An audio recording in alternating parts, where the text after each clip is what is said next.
Hello students. सो आज से अपन start करेंगे WBJEE मैथ्स PYQ सीरीज। ठीक है, जिसमें अपना पहला लेक्चर होगा, आज का फर्स्ट क्लास होगा मैथ्स PYQ सॉल्यूशन। ठीक है, कॉन्सेप्ट प्लस क्वेश्चन सब कुछ देखेंगे। क्वेश्चन देखेंगे लास्ट ईयर का। देखो, मैं बहुत पिछले सालों में नहीं जाऊंगा, मैं 2025, 2024, 2023 तक के ही क्वेश्चन दिखाऊंगा, क्योंकि अगर उससे पहले के दिखाऊंगा तो देखो टाइम भी जाएगा। और बहुत पिछले सालों में ना क्वेश्चंस का जो लेवल है वो बहुत ईजी आता था। ओके, तो आपसे भी यही मैं रिक्वेस्ट करूंगा कि आप भी लास्ट 5 ईयर्स तक का ही PYQ सॉल्व करना, उससे ज्यादा PYQs आपको सॉल्व करने की जरूरत नहीं है। बाकी अच्छे लेवल के क्वेश्चन की आप प्रैक्टिस करना। ठीक है, आप 10 सालों के PYQs में अगर टाइम वेस्ट कर रहे हो तो पैटर्न चेंज हो चुका है। अभी WBJEE का जो पैटर्न मैं आपको दिखाऊंगा देखना, और 2023 के क्वेश्चंस को देखना, थोड़ा सा कंपैरेटिवली आपको डिफरेंस नजर आएगा लेवल में। ठीक है, तो चलिए स्टार्ट करेंगे क्लास को। लेकिन जो लोग पहली बार आए चैनल पे प्लीज सब्सक्राइब कर देना, बिकॉज WBJEE के लिए काफी हेल्पफुल चैनल है। प्रिपरेशन रिलेटेड वीडियोस, क्लासेस, सब कुछ अपन इसी चैनल पे आपको देखने के लिए मिल जाएगा। ठीक है, एंड देन आफ्टर जैसे ही एग्जाम खत्म हो जाएगा, अभी तो आपको एग्जाम होगा, उसके बाद फिर रिजल्ट आएगा, रिजल्ट के बाद काउंसलिंग सबसे इंपॉर्टेंट होता है। तो काउंसलिंग रिलेटेड वीडियोस ने इस चैनल पे आपको सबसे हेल्पफुल मिलेगा। पूरा गाइडेंस आपको किया जाएगा। जब तक आपको कॉलेज नहीं मिल जाता तो उसके लिए आपको भी सपोर्ट करना पड़ेगा। चैनल को सब्सक्राइब करना, अपने फ्रेंड्स के साथ शेयर करना, और नोटिफिकेशन बेल ऑन कर दोगे तो आपसे कोई भी वीडियो का अपडेट मिस नहीं होगा। ठीक है, चलिए स्टार्ट करेंगे। अब देखो, सिर्फ क्वेश्चन को सॉल्व करके मैं आगे नहीं बढ़ने वाला। ठीक है, वो तो आप सॉल्यूशन देख के भी समझ ही जाओगे ना। मैं उसके पीछे का जो कॉन्सेप्ट है वो भी मैं आपको रिवाइज कराऊंगा। ठीक है, तो जिससे कि आपको वो चैप्टर थोड़ा बहुत क्विक रिवीजन टाइप में भी आप समझ लो कि हो जाएगा। हाँ, पूरा कॉन्सेप्ट तो नहीं पढ़ा सकता ना, हाँ, लेकिन जिस टाइप का क्वेश्चन आएगा, ओके, उसके पीछे का जो कॉन्सेप्ट है, जो टॉपिक है सिमिलर, वो भी मैं आपको थोड़ा समझाते चलूंगा। तो क्लासेस लेंदी होंगे ही होंगे, तो आप स्किप नहीं करना। ठीक है, पूरा ध्यान से पढ़ना, क्योंकि बहुत ही हेल्पफुल क्लास रहने वाला, बहुत ही हेल्पफुल सेशन आप सभी लोग के लिए रहने वाला है। ठीक है, हर लेक्चर में अपन 2-2 चैप्टर्स ट्राई करेंगे, 3 भी अगर हो जाए, डिपेंड करेगा कितने क्वेश्चंस पूछ रहे हैं हर चैप्टर से, तो वो अपन कवर करेंगे। सबसे पहले स्टार्ट करेंगे सेट्स एंड रिलेशन। अब देखो, सेट्स में तो जो क्वेश्चन आएगा ना, उस टाइप से मैं आपको समझा दूंगा। सेट्स में आपको ध्यान रखना पड़ता है नोटेशन का, ये आपको पता होना चाहिए। जैसे ये आपको यूनियन का होता है, ये आपको इंटरसेक्शन का होता है, ये आपको नॉन इंटरसेक्शन का होता है। ठीक है, देन आफ्टर आपको सेट के बारे में पता होना चाहिए। सेट क्या होता है? बहुत सारे एलिमेंट्स होते हैं। सेट एक जस्ट आप मान जाओ कि एक बॉक्स है, उसमें बहुत सारे सामान है। ठीक है, तो इससे जो मन के बनता है, ठीक है, उसको बोलते हैं सबसेट। ठीक, इसका मैं अच्छे से समझा दूंगा अगर क्वेश्चन आएगा ऐसा टाइप का तो।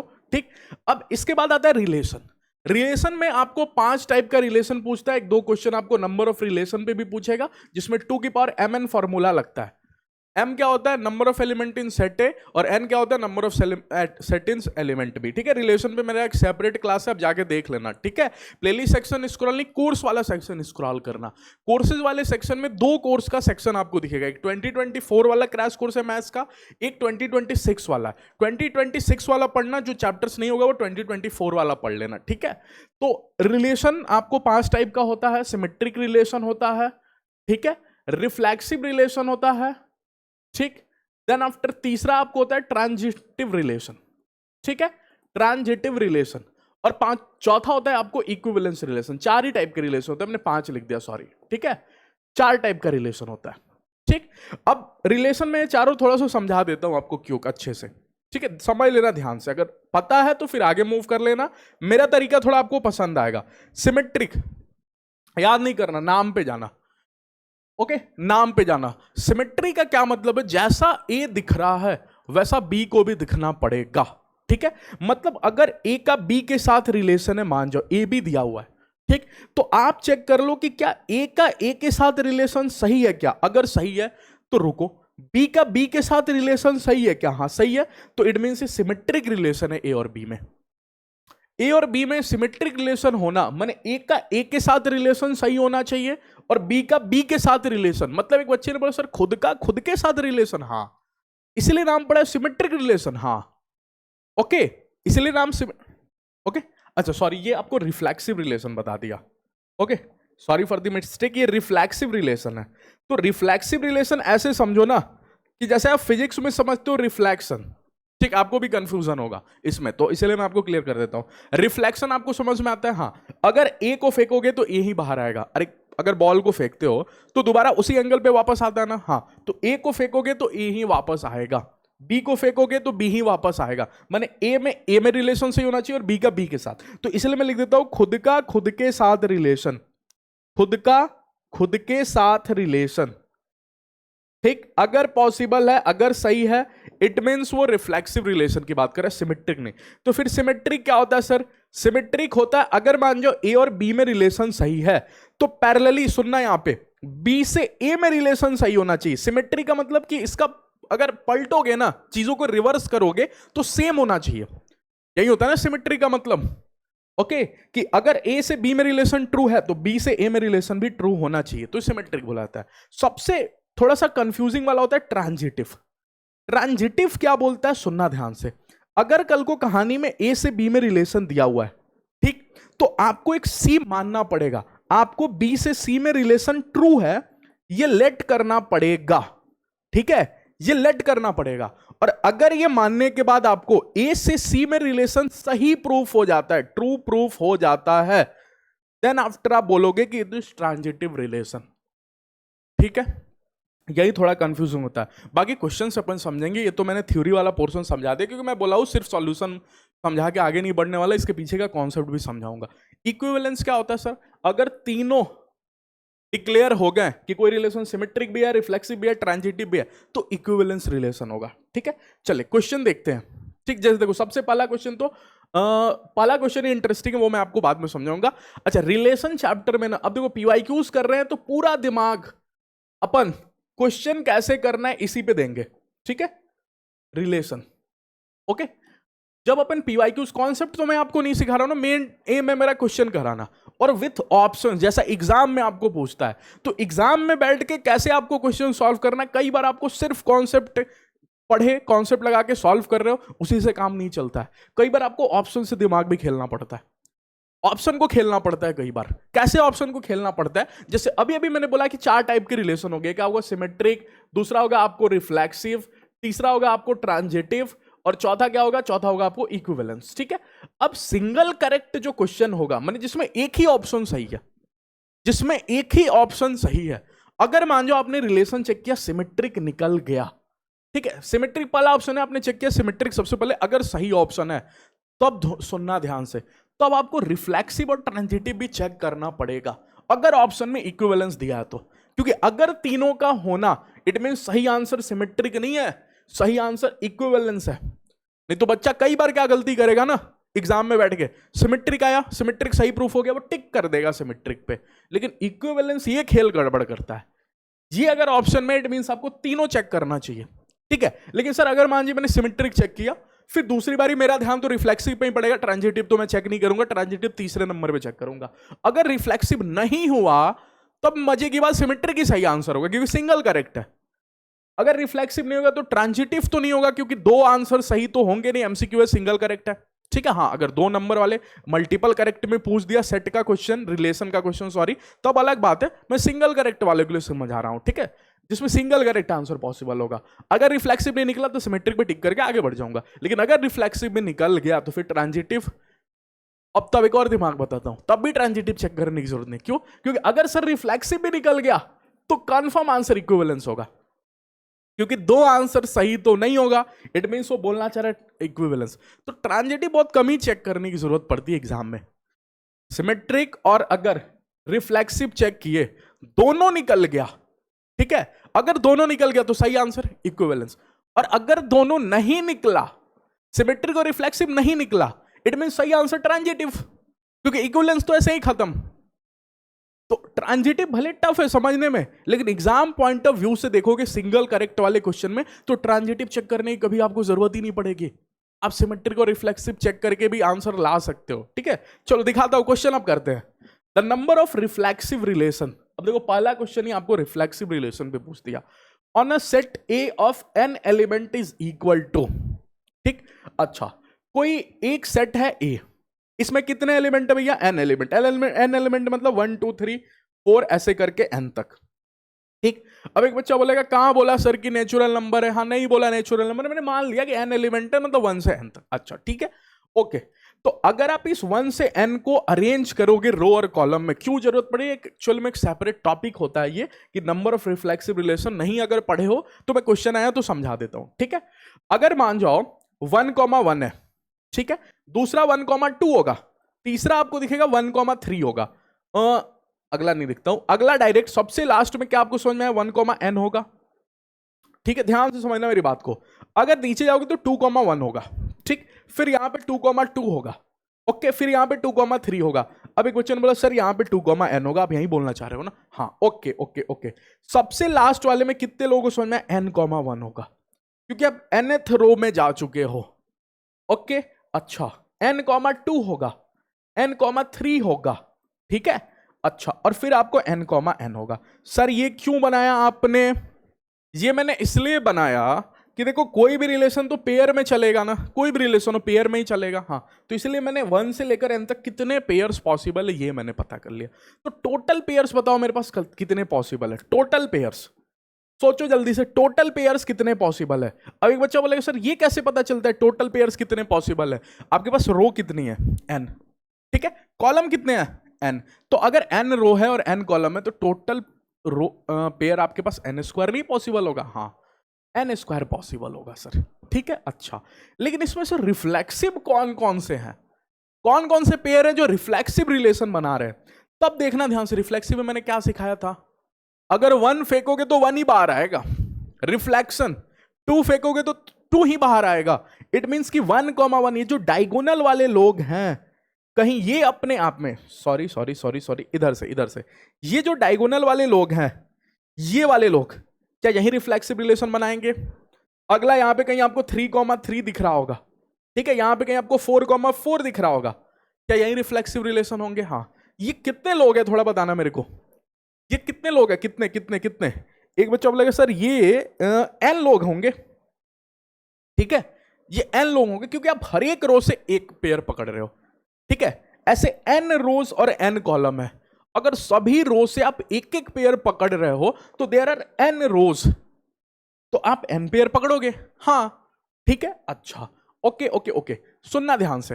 ठीक, तो टोटल रिफ्लेक्सिव पेयर मेरे पास कितने होंगे, reflexive pair, total reflexive pair sir मेरे पास n² तो टोटल था।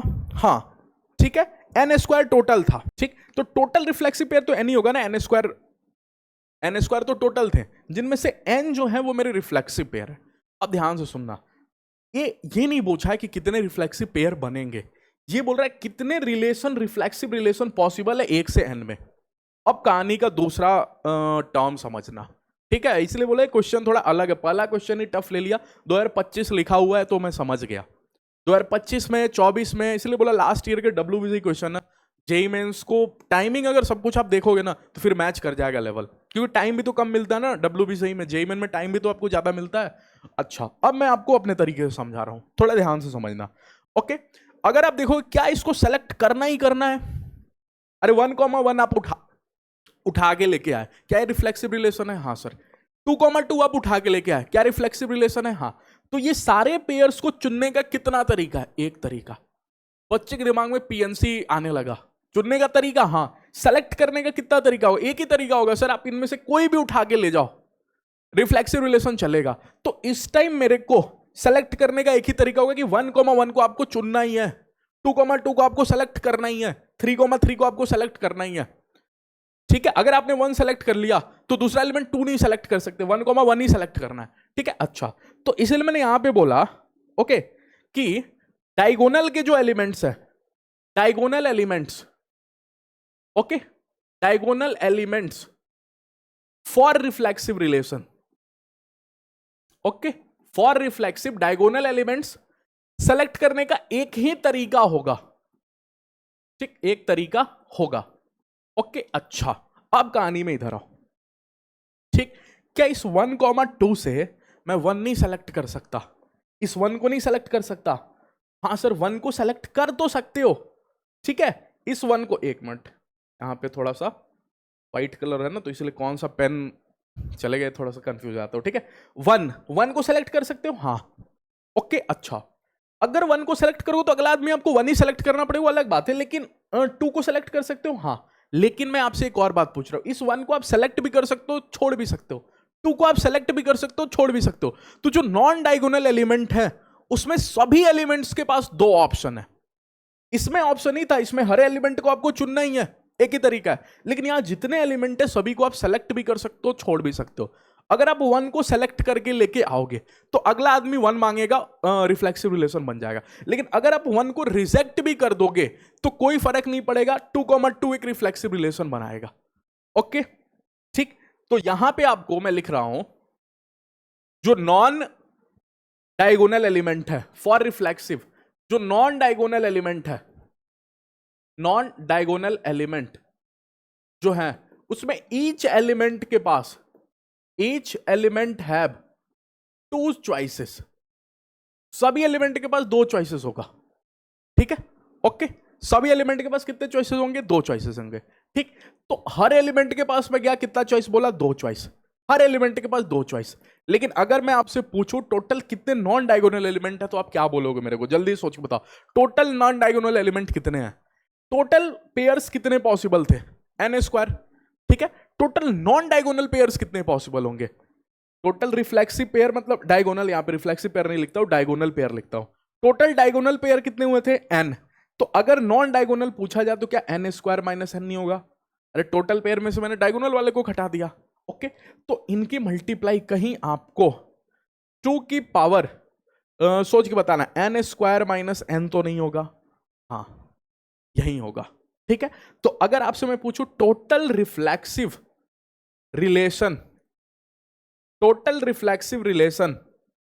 फ्रॉम n एलिमेंट से कितने टोटल रिफ्लेक्सिव रिलेशन पॉसिबल है, तो रिफ्लेक्सिव में डायगोनल एलिमेंट से चुनने का तो एक ही तरीका है, लेकिन नॉन डायगोनल से चुनने का सर 2 की पावर n² माइनस n तरीका है। ठीक है, तो अगर मैं डायगोनल वाले चुन लिया, फिर मेरे को, फिर मतलब मल्टीप्लाई, नॉन डायगोनल से चुनने का तरीका 2 की पावर n² माइनस n, तो टोटल तरीका 2 की पावर n² माइनस n।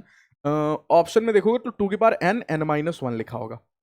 ठीक है ओके, 2 की power n minus 1 correct answer. Okay, तो आई होप आपको समझ में आ गया होगा। जिन्होंने थोड़ा बहुत रिलेशन चैप्टर पढ़ा है ना उनको तो समझ में आ गया, और नहीं भी पढ़े हो तो फिर भी समझ गए होगे। ये मैं सेलेक्ट करी, मैं एक बार फिर से रिपीट कर दूं लास्ट में, फिर नेक्स्ट क्वेश्चन मूव कर जाऊंगा। ये मेरे को मस्ट मैं सेलेक्ट कर सकता हूं, इसमें मेरे पास कोई चॉइस नहीं है। इसको सेलेक्ट करने का एक ही तरीका होगा। ठीक है, 1,1 को चुनने का एक ही तरीका होगा, 1,1 लेके आ जाओ। 2,2 चुनने का एक ही तरीका होगा। तो हर एलिमेंट के पास एक ही तरीका होगा सेलेक्ट करने का, कि सेलेक्ट ही करना है, छोड़ नहीं सकते। अरे अगर आप 1 के पास गए छोड़ दोगे, ठीक है, तो डायगोनल एलिमेंट्स ही नहीं लेके आओगे तो रिफ्लेक्सिव रिलेशन कहां से बनेगा? तो डायगोनल एलिमेंट तो आपको लेके आना ही है, तभी तो रिफ्लेक्सिव रिलेशन पॉसिबल होगा। कहानी क्लिक कर रही है? तो ये मेरे को सेलेक्ट करना ही है। तो जब चीजों को सेलेक्ट करना ही हो ना, रिजेक्शन आपके पास ऑप्शन में नहीं हो, तो एक ही तरीका हुआ। लेकिन यहां मैं जब 1,2 के पास जाऊंगा तो 1 बोलेगा मेरे को आप सेलेक्ट कर लो, चलेगा। अगर आप सेलेक्ट करोगे तो मैं कहीं इसमें 1,1 में फिट बैठ जाऊंगा। ठीक है, क्योंकि है तो 1 ही ना।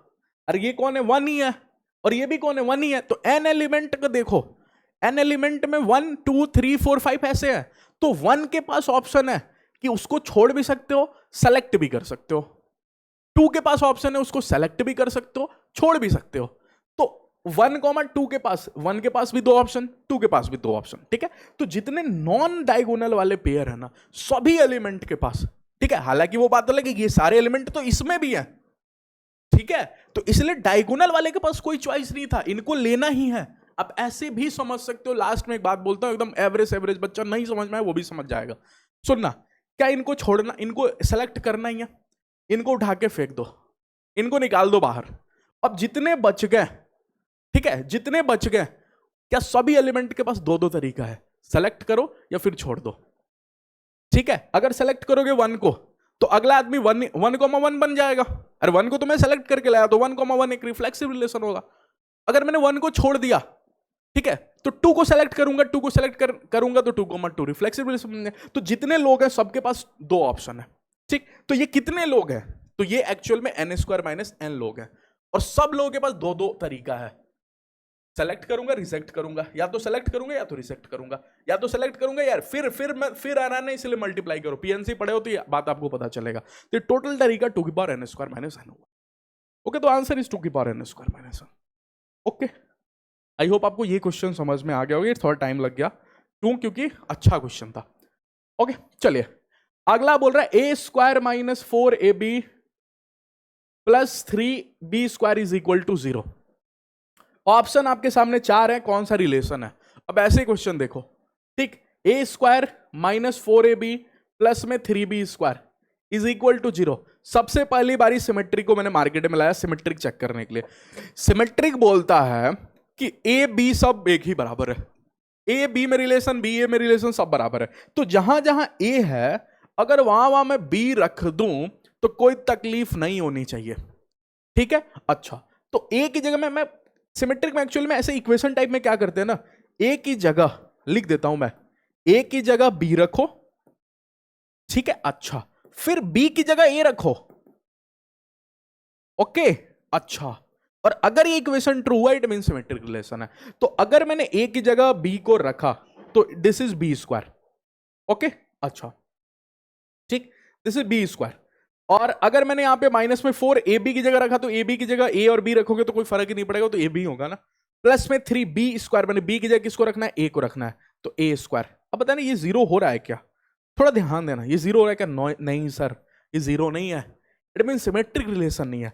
अगर सिमेट्रिक रिलेशन नहीं है तो कितने लोगों को एक बात समझ में आ गया कि sir sir sir sir equivalence भी नहीं होगा। अब या तो ट्रांजिटिव होगा या तो रिफ्लेक्सिव होगा।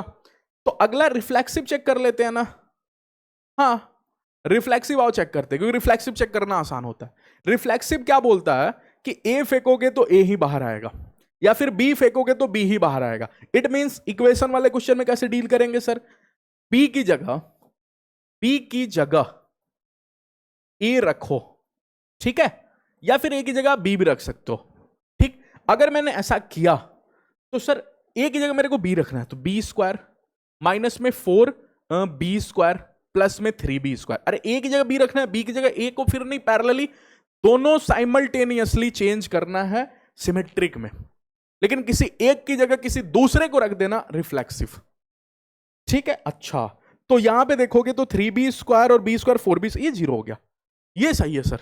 It means this is reflexive relation. Transitive check करने की कोई जरूरत नहीं, एग्जाम में बैठ के आपका क्वेश्चन सॉल्व हो गया, आप आगे बढ़ गए। लेकिन मेरा काम है समझाना, तो मैं तो समझाऊंगा, क्योंकि मेरे को तो ये भी सिखाना है ना। तो ए स्क्वायर क्या था, इक्वेशन ए स्क्वायर नहीं था, B square, A square minus 4ab plus 3b, A square minus 4ab plus में 3b square is equal to 0, ठीक है। This relation is in A B, okay. मैं रिलेशन बनाऊंगा बी कॉमा सी में, समझना, B comma C में relation, it mean sir A की जगह मेरे को सी को रख देना, बाकी बी जहां पे है वहां तो चल ही रहा है। तो ए की जगह अगर मैं सी को रख दूं, सी स्क्वायर माइनस में 4cb प्लस में 3b, बी की जगह नहीं छेड़छाड़ करना है, जहां जहां ए होगा वहां सी रख देना है, यही काम करना है। तो ये सही मैं बोलूंगा, ये मैंने लेट कर लिया कि ये सही है, ओके। अब मैं इन दोनों को घटा दूंगा, घटाते ही मेरे पास जो रिलेशन आएगा वो ए और सी में आ जाएगा, देखना कैसे, ठीक है।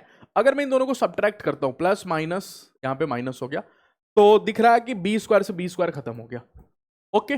यहां से नीचे दिखेगा आपको ए स्क्वायर माइनस सी स्क्वायर, ठीक है, माइनस का 4ab प्लस का 4cbc is equal to 0, okay, ठीक है। अच्छा, तो इसमें देखो तो ए भी है सर, बी भी है और सी भी है, तो ए और सी में रिलेशन पॉसिबल ही नहीं है, इट मीन्स से ट्रांजिटिव नहीं। ऐसे ही करते हैं सर, हाँ हमेशा ए और बी में रिलेशन वो सामने से दिया, मेरे को बी और सी में रिलेशन दिखा देना है, मान लेना कि सही है। बी और सी में रिलेशन मानने के लिए मेरे को जहां जहां ए है, ए को हटा के सी रख देना, फिर दोनों को घटाना ऐड करना, वो डिपेंड करेगा कि कैसा सिचुएशन है। यहां से 3b स्क्वायर कट रहा था, इसलिए मैंने यहां पे माइनस कर दिया, माइनस किया तो जो बी है ना वो पीछा नहीं छोड़ रहा है, बी तो आ ही जा रहा है। यहां पे देखो, यहां तक ठीक है, यहां भी ठीक है सर, ओके। लेकिन इन दोनों में, यहां पे देखो, यहां पे भी बी है और यहां पे भी बी है, तो इस रिलेशन में बी भी दिख रहा है, दैट्स व्हाई ये पॉसिबल नहीं है reflexive relation, sorry transitive relation, ठीक है। चल अगला क्वेश्चन देखते हैं।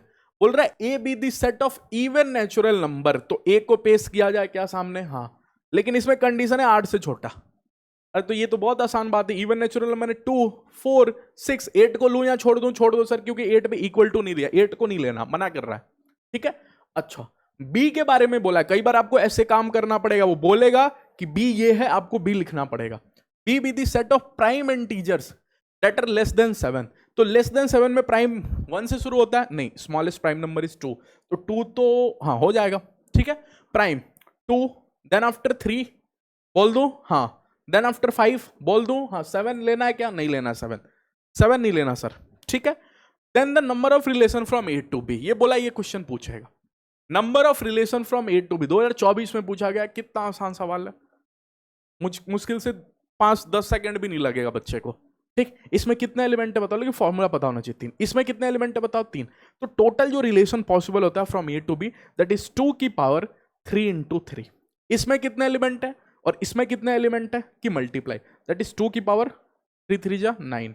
है क्या कोई ऑप्शन, हाँ डी ऑप्शन। आगे मूव कर जाऊं, चले अगला क्वेश्चन, ये बहुत इंटरेस्टिंग क्वेश्चन है देखना, और बहुत फेमस क्वेश्चन है, बहुत बार पूछा गया डब्ल्यूबीसी में। मैंने अभी रिसेंटली कॉमेडी के का क्वेश्चन पेपर भी सॉल्व किया, सेट रिलेशन का, एमएसटीसीटी का भी सॉल्व किया, उसमें भी पूछा हुआ था ये क्वेश्चन, ठीक है। देखना ये क्वेश्चन क्या बोल रहा है, ये बोल रहा है x माइनस वाई प्लस में रूट टू, अभी इक्वेशन वाला क्वेश्चन सॉल्व किया ना, उसमें इज इक्वल टू 0 था, इसमें बोल रहा है इरेशनल नंबर, ठीक है, इसमें बोल रहा है इरेशनल नंबर, ठीक। अच्छा ओके, सुनना ध्यान से, सबसे पहली बारी में क्या चेक किया जाए सर, सिमेट्रिक। एग्जाम के लिए तो आसान है, लेकिन मेरे लिए समझाना आपको थोड़ा मुश्किल है, क्यों, क्योंकि मेरे लिए तो ट्रांजिटिव भी चेक करना पड़ेगा ना, ट्रांजिटिव चेक करना ही मुश्किल होता है, सिमेट्रिक और रिफ्लेक्सिव चेक करना बहुत आसान है। और आपको ट्रांजिटिव चेक करना है क्या एग्जाम में बैठ के, नहीं चेक करना है ट्रांजिटिव, क्यों, मैंने स्टार्टिंग में आपको समझा दिया क्यों नहीं चेक करने की जरूरत है। सिमेट्रिक बोलो क्या करूं, जल्दी से सोचो, सिमेट्रिक में क्या करना होता है, सिमेट्रिक में क्या करना, तो अभी इक्वेशन वाले क्वेश्चन में आपको सिखाया, सिमेट्रिक में आपको x की जगह y और y की जगह x रख देना होता है, दोनों पैरेलली चलेगा तो सिमेट्रिक, किसी एक की जगह दूसरे को रख देना, लेकिन दूसरे की जगह फिर पहले को नहीं रखना, रिफ्लेक्सिव, ठीक है। सिमेट्रिक मैंने x की जगह सर y को रखना y, ठीक है, माइनस में y की जगह x को रख रहा हूं x, प्लस में √2, क्या ये एक इरेशनल नंबर होगा कि नहीं होगा, आइए दिमाग लगाते हैं। अच्छा, एक बच्चे ने बोला कि सर अगर x माइनस वाई प्लस √2 एक इरेशनल नंबर है तो y माइनस एक्स प्लस √2 भी इरेशनल ही होगा। हाँ, मैं बोलूंगा ऐसा नहीं होगा, क्यों, आप ऐसे क्वेश्चन के लिए काम करो, लेट करना सीखो, कुछ मानना सीखो नंबर। अगर आप x की जगह मान जाओ, आपने √2 सोचा, ठीक है, √2 क्यों सोच रहा हूं अभी बताता हूं, और y की जगह आपने 2 सोचा, ठीक है, तो इस वाले इक्वेशन में पुट करते √2, अभी आपके दिमाग में सर √2 और 2 ही क्यों आया ये भी मैं आपको समझाता हूं, अभी रुको, 2 प्लस में √2 ऐसा आया, तो आपको लगेगा ये इरेशनल नंबर है, क्योंकि √2 ऐड होके 2 नहीं होता, 2√2 होता है, तो दिस इज 2√2 माइनस 2, क्या इरेशनल है, हाँ सर बिल्कुल, ठीक। लेकिन अगर आप यहीं पे पैरेलली रखोगे ना, तो x की जगह आप √2 रखने वाले हो, ठीक है, और y की जगह आप 2 रखने वाले हो प्लस √2, ये देखो √2 से √2 तो कैंसिल हो गया, ये 2 हो गया जो कि एक रैशनल होता है, तो सिमेट्रिक तो नहीं है सर।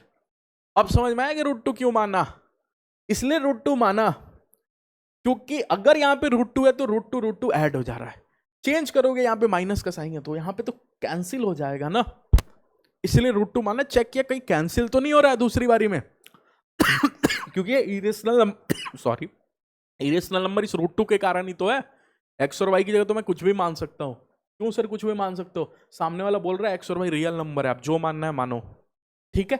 अच्छा, अगला रिफ्लेक्सिव, ठीक, कितने लोगों को पता है रिफ्लेक्सिव में कुछ नहीं करते सर, बहुत आसान होता है, ये चेक करना तो सबसे आसान होता है।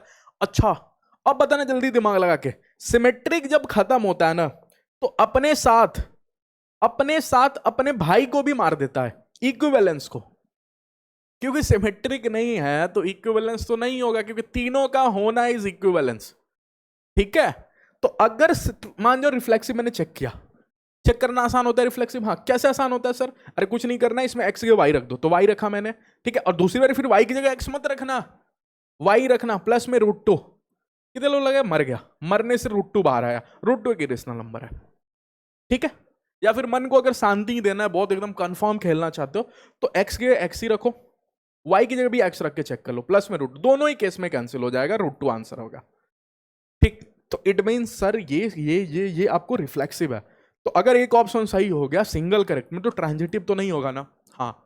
लेकिन एक बच्चे ने मेरे से पूछ लिया सर मैं जेईई मेंस देने नहीं जा रहा हूँ, मैं डब्ल्यूबीसी का एग्जाम देने जा रहा हूँ, उसमें आपको पता है एग्जाम पैटर्न अगर आपको पता होगा तो आपको पता है 2 नंबर का मतलब मल्टीपल करेक्ट भी पूछता है 2 नंबर में, ठीक है, जिसमें एक से ज्यादा ऑप्शन सही है, तब तो मैं सर दिक्कत हो जाएगा ना, हाँ। तो मेरे को समझ लेना चाहिए ना एटलीस्ट ट्रांजिटिव, हाँ समझ लेना चाहिए, लेकिन अगर सिंगल करेक्ट आएगा तो दिमाग लगा के आगे बढ़ जाऊंगा। क्योंकि वहां पे कोई आपसे नॉलेज टेस्ट नहीं कर रहा एग्जाम में, ऑप्शन कितने सही है यही आपसे मतलब है। ठीक, तो अभी के लिए समझ लेते, क्योंकि कल को मेरा किस्मत सही नहीं हुआ, 2 नंबर में पूछ दिया मोर देन 1 में, तो फिर तो मैं फंस जाऊंगा। ट्रांजिटिव कैसे चेक करेंगे, देखो अभी तो बताया ना ट्रांजिटिव कैसे चेक करेंगे। x माइनस वाई प्लस में √2 है, किसमें रिलेशन है, ये इरेशनल नंबर है। इरेशनल नंबर लेट से ए बोल दो, ए एक इरेशनल नंबर है, ठीक है। अच्छा ये x और y में रिलेशन है ना, हाँ ठीक। अच्छा अब मैं एक z को लेके आता हूँ, क्योंकि x y के साथ z ही मैच कर रहा है, ABC दोनों ही मैच कर रहा है ना, तो मैं रिलेशन पता करता हूँ y और z में करना होता है, दूसरे और तीसरे में, तीसरे को लेट करना होता है, ये मैंने लेट कर लिया, ठीक है। कि एक b आएगा, ये भी एक इरेशनल नंबर ही है, ओके। तो अब मेरे को क्या करना चाहिए, y और z दिखाना है, तो y की जगह तो y रखूंगा ही रखूंगा, लेकिन x की जगह मैं z रख लूंगा। अब घटा दो दोनों को, अगर अब आपने घटा दिया तो आपको पता चलेगा y से y खत्म हो जाएगा, ठीक है। तो ये बनेगा x प्लस में z, okay okay okay, plus में 2√2 is equal to a plus में b, ठीक। अच्छा कितने लोग समझे, x और z में रिलेशन तो आ गया, पिछले सवाल की तरह नहीं कि रिलेशन ही नहीं आया, x और z में रिलेशन तो आ गया, लेकिन ये सही है या गलत ये तो चेक कर लो। सही होगा तब तो रिफ्लेक्सिव बोलोगे, x और z में रिलेशन आना इज नॉट इंपॉर्टेंट, सही रिलेशन आना इज इंपॉर्टेंट, ठीक है। तो अगर आया सर एक काम करता हूं मैं ना, अच्छा सबसे पहले तो एक बात जो मेरे को भी थोड़ा सा तकलीफ दे रहा है, ओके, कि आपने y से y यहाँ पे, अच्छा क्या यहाँ पे कि इसको आप माइनस किए तो ये प्लस हो जाएगा ना, ये प्लस होते ये माइनस हो जाएगा और ये माइनस हो जाएगा, इतना दिमाग तो काम करना ही चाहिए, यहाँ पे गलती हो गया, ओके। तो ये जो इक्वेशन है एक्चुअल में हो जाएगा आपको x माइनस का z, ठीक है, और √2 से √2 तो आपको कैंसिल होता हुआ दिख रहा है, ठीक, is equal to a minus B. अब देखना अगर ये a मान जो √2 था कल को, ठीक है, या कुछ भी ये सेम है, मतलब जो a है वही b है, अगर ये √2 था और b भी कल को √2 हुआ, ठीक, तो इस वाले केस में a √2 इरेशनल नंबर है। अरे इन तीनों को जोड़ घटा के अगर a √2 बनता है तो √2 क्या इरेशनल नंबर है, हाँ। इन तीनों को भी जोड़ घटा के अगर b कल को √2 ही बना, तो इन दैट के जब आप इन दोनों को ऐड कर रहे हो तो ये दोनों तो सब्ट्रैक्ट हो जा रहे हैं। अब सब्ट्रैक्ट होने से √2 माइनस √2 इरेशनल नंबर तो नहीं होता, वो 0 हो जाएगा।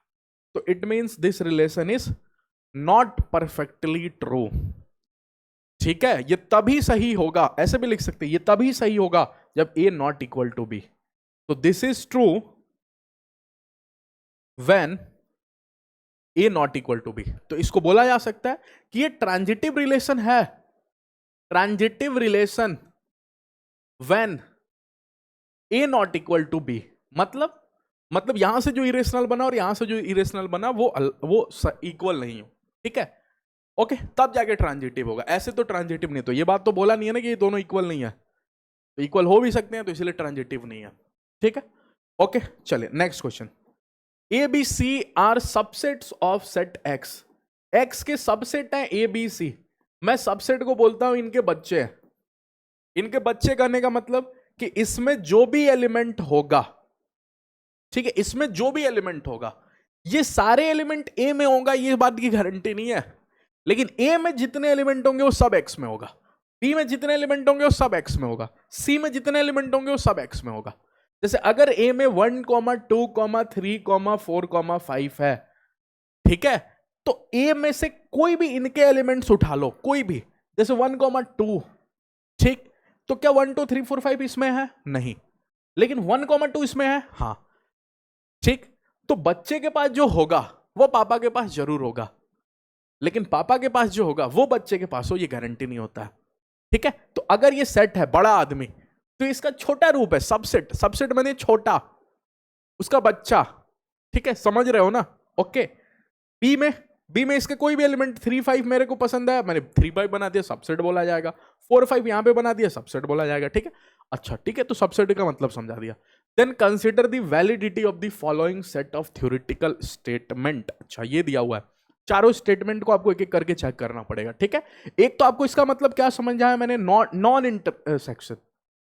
नॉन इंटरसेक्शन का मतलब क्या होता है, अगर आप ए यूनियन बी की बात करोगे, समझाता हूं, ये भी समझ, नोटेशन भी समझना आ गया तो, ठीक है। अगर मान लो ए में एलिमेंट थे 1,2,3, ठीक है। बी में एलिमेंट थे 1,4,5, ठीक। तो अगर आप ए यूनियन बी लोगे, इट मींस दोनों के एलिमेंट्स को यहां पे ऐड कर, मतलब मिक्स करके लिख देना है, ठीक। तो 1,1 तो दोनों में है, तो सिर्फ एक ही 1 लिखा जाएगा, 2 1 नहीं लिखा जाएगा। 2 3 लिख दिया मैंने, फिर 4 5, ये यूनियन होता है। इंटरसेक्शन माने कॉमन होता है, दोनों में कॉमन क्या है, तो कॉमन तो एक ही है 1, ठीक है। अच्छा, नॉन कॉमन क्या है? नॉन कॉमन माने वैसा जो ए में है लेकिन बी में नहीं है, ठीक। तो ए में क्या है 2,3, जो उसमें नहीं है, तो 2,3, ओके। अच्छा, अगर B/A लिखा हो तो मतलब बी में कौन सा एलिमेंट है जो ए में नहीं है, तो आंसर इज 4,5, ओके। यही होता है, मतलब ए इंटरसेक्शन बी 1 हो गया, लेकिन ए नॉट इंटरसेक्शन बी को स्लैश से दिखाते हैं, ठीक है। अच्छा, अब आइए नोटेशन चेक करते हैं। सबसे पहला ऑप्शन क्या बोला है? फर्स्ट ऑप्शन, इसको इरेज कर दूं ना, इसको इरेज कर देते हैं।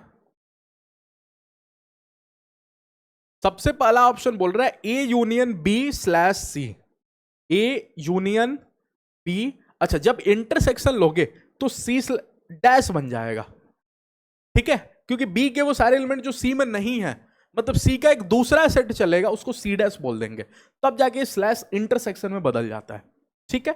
अच्छा, ये इक्वल टू चेक करना है, तो अगर यहां पे देखोगे तो ये हो जाएगा ए यूनियन बी, ओके, ठीक। फिर बीच में intersection, okay, A union C dash, ऐसे लिखा जाएगा, ठीक, ओके। ये उसके बराबर दिख रहा है क्या? नहीं, इंटरसेक्शन देखो तो इंटरसेक्शन की जगह क्या, तो पहला ऑप्शन तो गलत है क्योंकि ये तो नहीं है ये, ठीक है। इसकी बात करते हैं, ये लिखा है A intersection B dash, okay, okay. मैंने बोला फॉरवर्ड जो स्लैश होता है, स्लैश को फॉरवर्ड स्लैश को इंटरसेक्शन बनाते हैं बी डैश बन जाता है, ठीक है। अच्छा, इंटरसेक्शन फिर से C डैश बन जाएगा, हाँ, ठीक है। इसको चेक करते हैं, तो यहां से देखोगे तो ये हो जाएगा A intersection C dash, okay, ठीक। या फिर ए इंटरसेक्शन को बाहर लिख दें तो ये हो जाएगा B intersection C dash, okay. Overall जो ये हुआ, ये हो गया A intersection B intersection C का ओवरऑल डैश, ठीक है, ठीक, ओके। अच्छा, ओवरऑल डैश ले आते हैं ना, ये फिर यूनियन में बदल जाता है, इंटरसेक्शन यूनियन में बदल जाता है, ठीक है।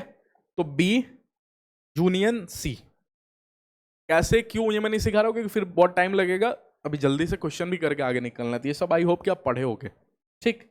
अच्छा, ओके ओके ओके।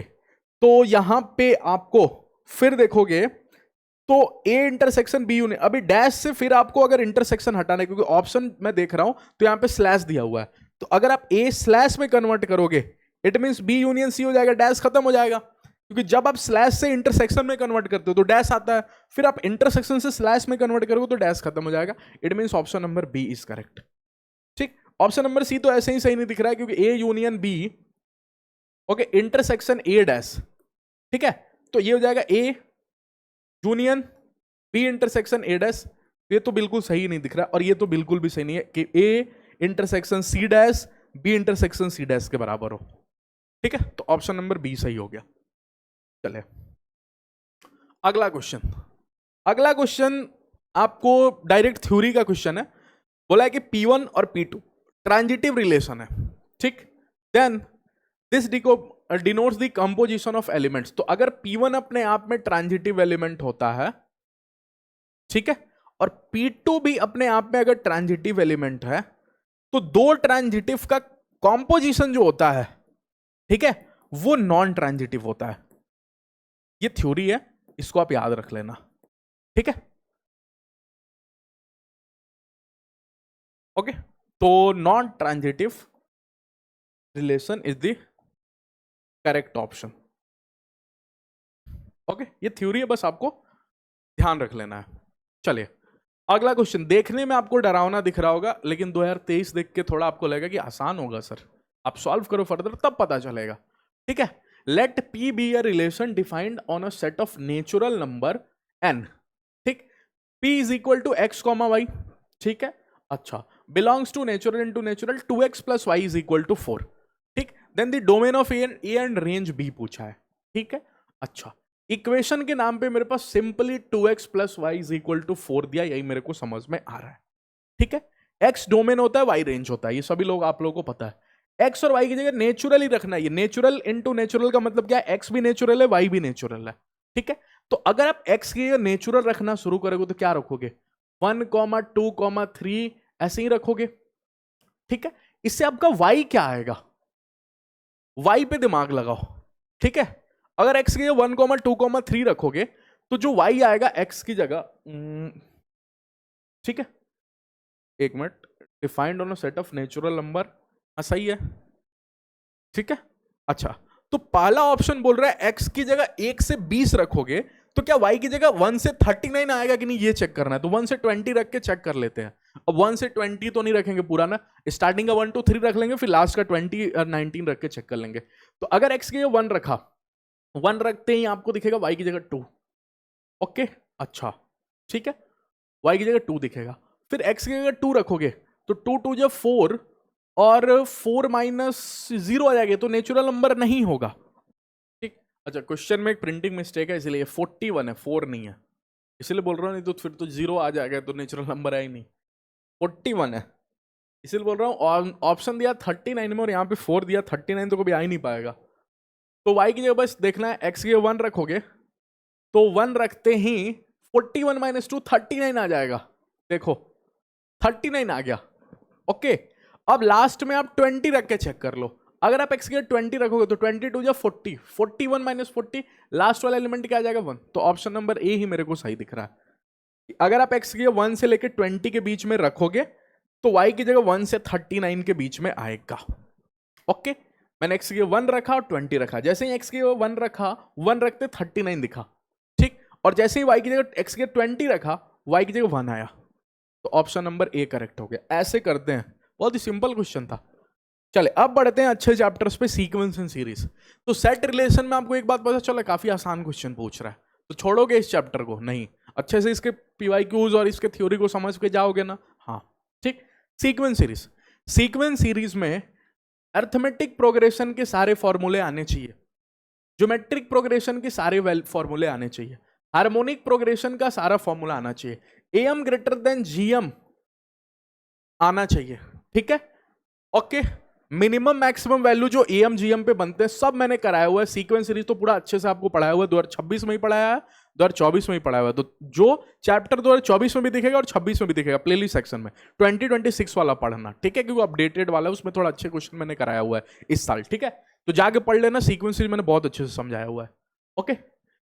बोला है कि आपको sum of n terms of an AP is this and the mth term is this, then the value of, देखो मैथ्स में ना एक सिंपल रूल होता है, कुछ नहीं समझ में लिख लो क्या बोल रहा है। बोल रहा है कि सम ऑफ n टर्म जो दिया हुआ है, अच्छा पढ़ो ऐसे लेकिन लिखो सिंबॉलिक फॉर्म में, डिपेंड करता है कि कौन से चैप्टर का क्वेश्चन आप सॉल्व कर रहे हो। तो 3n स्क्वायर प्लस में 5n, सीक्वेंस सीरीज में यही समझाया जाता है ना कि सम को लिखने का तरीका क्या होता है, s, n टर्म की बात कर रहा है तो sn, sn का फॉर्मूला n में, याद आया, अरे याद आया sn का फॉर्मूला। अगर sn का फॉर्मूला ऐसे है तो tn का बोलो क्या होगा, tn का फॉर्मूला sn माइनस में sn माइनस 1, अरे यही तो होता है। अगर आपको tn मिल जाएगा तो कोई भी दुनिया का टर्म पूछे आप बता नहीं दोगे।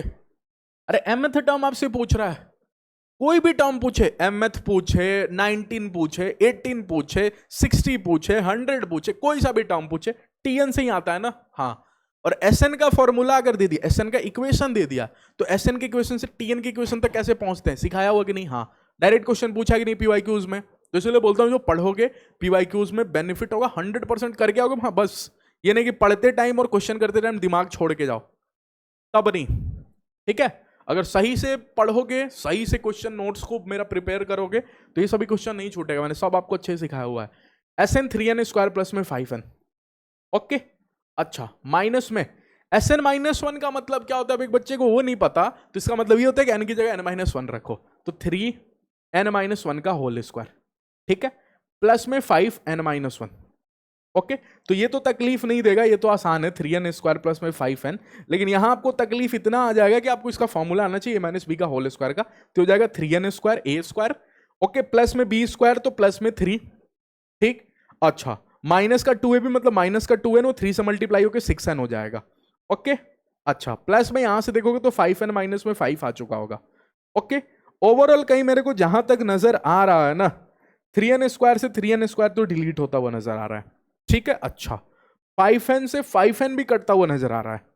ओवरऑल मार्केट में कहीं 6n पॉजिटिव का तो नहीं दिख रहा है।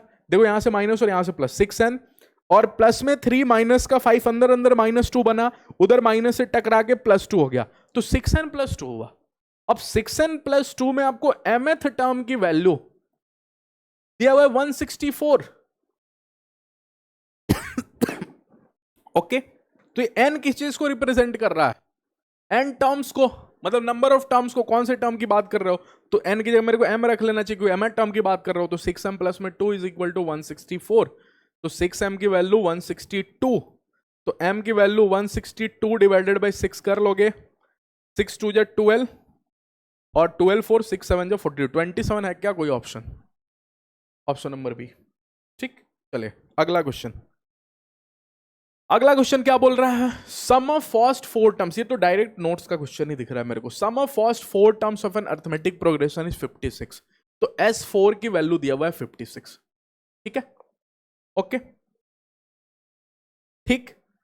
The sum of last 4 terms is 112। Question direct notes का है मेरे, डायरेक्ट। जो पढ़ा है बच्चा वो कमेंट सेक्शन बता देना नोट्स में कराया हो कि नहीं कराया हो। सम ऑफ लास्ट 4 टर्म्स कैसे पकड़ोगे? सर कहानी शुरू होती है A1 से, फिर A2 से, ठीक है, और सबसे लास्ट में कहीं AN चलता है। ये जो SN का फॉर्मूला लिखते हैं ना, SN का फॉर्मूला, ये sum of n terms from starting होता है, एंड का कोई फॉर्मूला नहीं होता। अगर आप S4 लिख रहे हो, it mean sum of starting 4 terms की बात हो रही है। सम ऑफ 4 टर्म्स की बात हो रही है, सम ऑफ स्टार्टिंग 4 टर्म्स। ये नहीं कि आप बीच के किसी भी 4 टर्म्स को ऐड कर सकते हो उस फॉर्मूला से, नहीं। उस फॉर्मूला से सिर्फ और सिर्फ स्टार्टिंग के टर्म्स ऐड कर सकते हो। मतलब अगर आपको स्टार्टिंग के 20 टर्म्स ऐड करने हैं ना किसी अरिथमेटिक प्रोग्रेशन की सीरीज के, या किसी ज्योमेट्रिक प्रोग्रेशन किसी भी सीरीज के, तब जाके सम का फॉर्मूला काम करता है। ये नहीं कि किसी ने आपको मन के करे बीच के कोई, मतलब पूरी एक सीरीज है और एक काम करता हूं मैं, बीच के कोई 20 टर्म पकड़ता हूं और उसमें फॉर्मूला लगा देता हूं, उसमें फॉर्मूला काम नहीं करेगा। फॉर्मूला सिर्फ स्टार्टिंग के टर्म्स पे काम करता है, ठीक है। तो अगर वो बोल रहा है एंड के लास्ट का 4 टर्म्स, तो लास्ट के 4 टर्म्स में सर कैसे दिमाग लगाएंगे? फिर दिमाग ऐसे लगाएंगे कि यहां से लेकर यहां तक में, ठीक।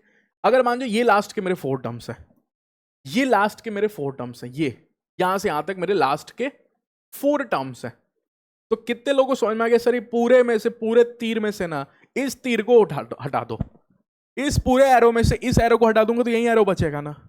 अब यहां से लेकर यहां तक कितने लोगों को समझ में? SN है, सम ऑफ फर्स्ट से एन टर्म SN, और यहां से लेकर यहां तक बताना जल्दी से, बताओ बताओ जल्दी से, क्या हटाऊं? S, बताओ सोच के बताओ। 4 टर्म्स को अगर छोड़ दोगे n में से, तो बचे हुए यहां से यहां तक SN - 4 तो नहीं होगा। हाँ, मतलब स्टार्टिंग के n-4 टर्म्स की आप बात कर रहे हो। इसका वैल्यू कहीं आपको 112 दिया हुआ है, 112। अब निकालो दोनों का, ठीक है। S4 का मतलब क्या होगा? S4 का मतलब होगा n/2 मैंने 4/2, 2a दैट इज 2 इंटू में a की वैल्यू कुछ दिया हुआ है क्या? फर्स्ट टर्म इज 11, तो 2 इंटू 11 2a प्लस में n-1 इंटू 2, तो n-1 मैंने 4-1 दैट इज 3 इंटू में d भी दिया हुआ है क्या?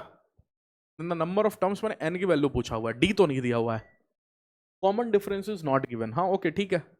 d इज इक्वल टू 56, ठीक है। तो यहां से आपको दिखेगा 22 प्लस में 3d इज इक्वल टू 2, 2 से इधर देखोगे तो 2 2 जा 4, 28 हो जाएगा यहाँ, ठीक है। तो 3d की वैल्यू हो जाएगी आपकी 28/2, यहां से d निकालने के लिए दिया था ये, d इज इक्वल टू 2 आ गया, ठीक है। अब Sn का वैल्यू बोलो, n/2, 2a की वैल्यू क्वेश्चन में 11 दिया हुआ है, ठीक है। प्लस में 2a प्लस में n-1 इंटू डी होता है, n-1 इंटू डी की वैल्यू अभी भी निकाल के 2, ओके। माइनस में Sn-4 बोलो, Sn-4 में n की वैल्यू बोलो, n-4/2, ठीक है।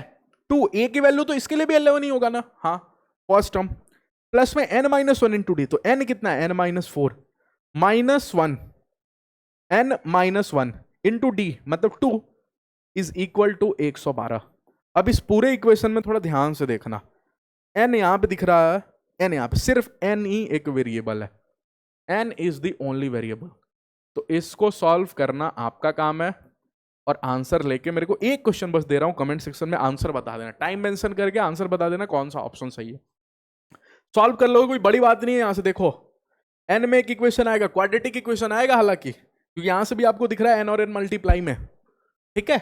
यहां से भी आपको दिखेगा n-4, तो थोड़ा सा लेंदी जाएगा, हो सकता है कि आपको 1-2 मिनट और एक्स्ट्रा लगे इस क्वेश्चन में, मतलब इस क्वेश्चन के लिए आपको हार्डली 2 मिनट लग सकता है कैलकुलेशन सब चीज लेके, अगर सोच के ये दिमाग लगा गए तो WBJ में यही इंपॉर्टेंट है कि एक तो अगर कैलकुलेशन टफ दे दिया तो ये वाले टाइम में आपको बचाना है सोचने के लिए, ये नहीं कि आपको कॉन्सेप्ट ही नहीं पता वहां पे दिमाग लगा रहे हो बैठ के, नहीं।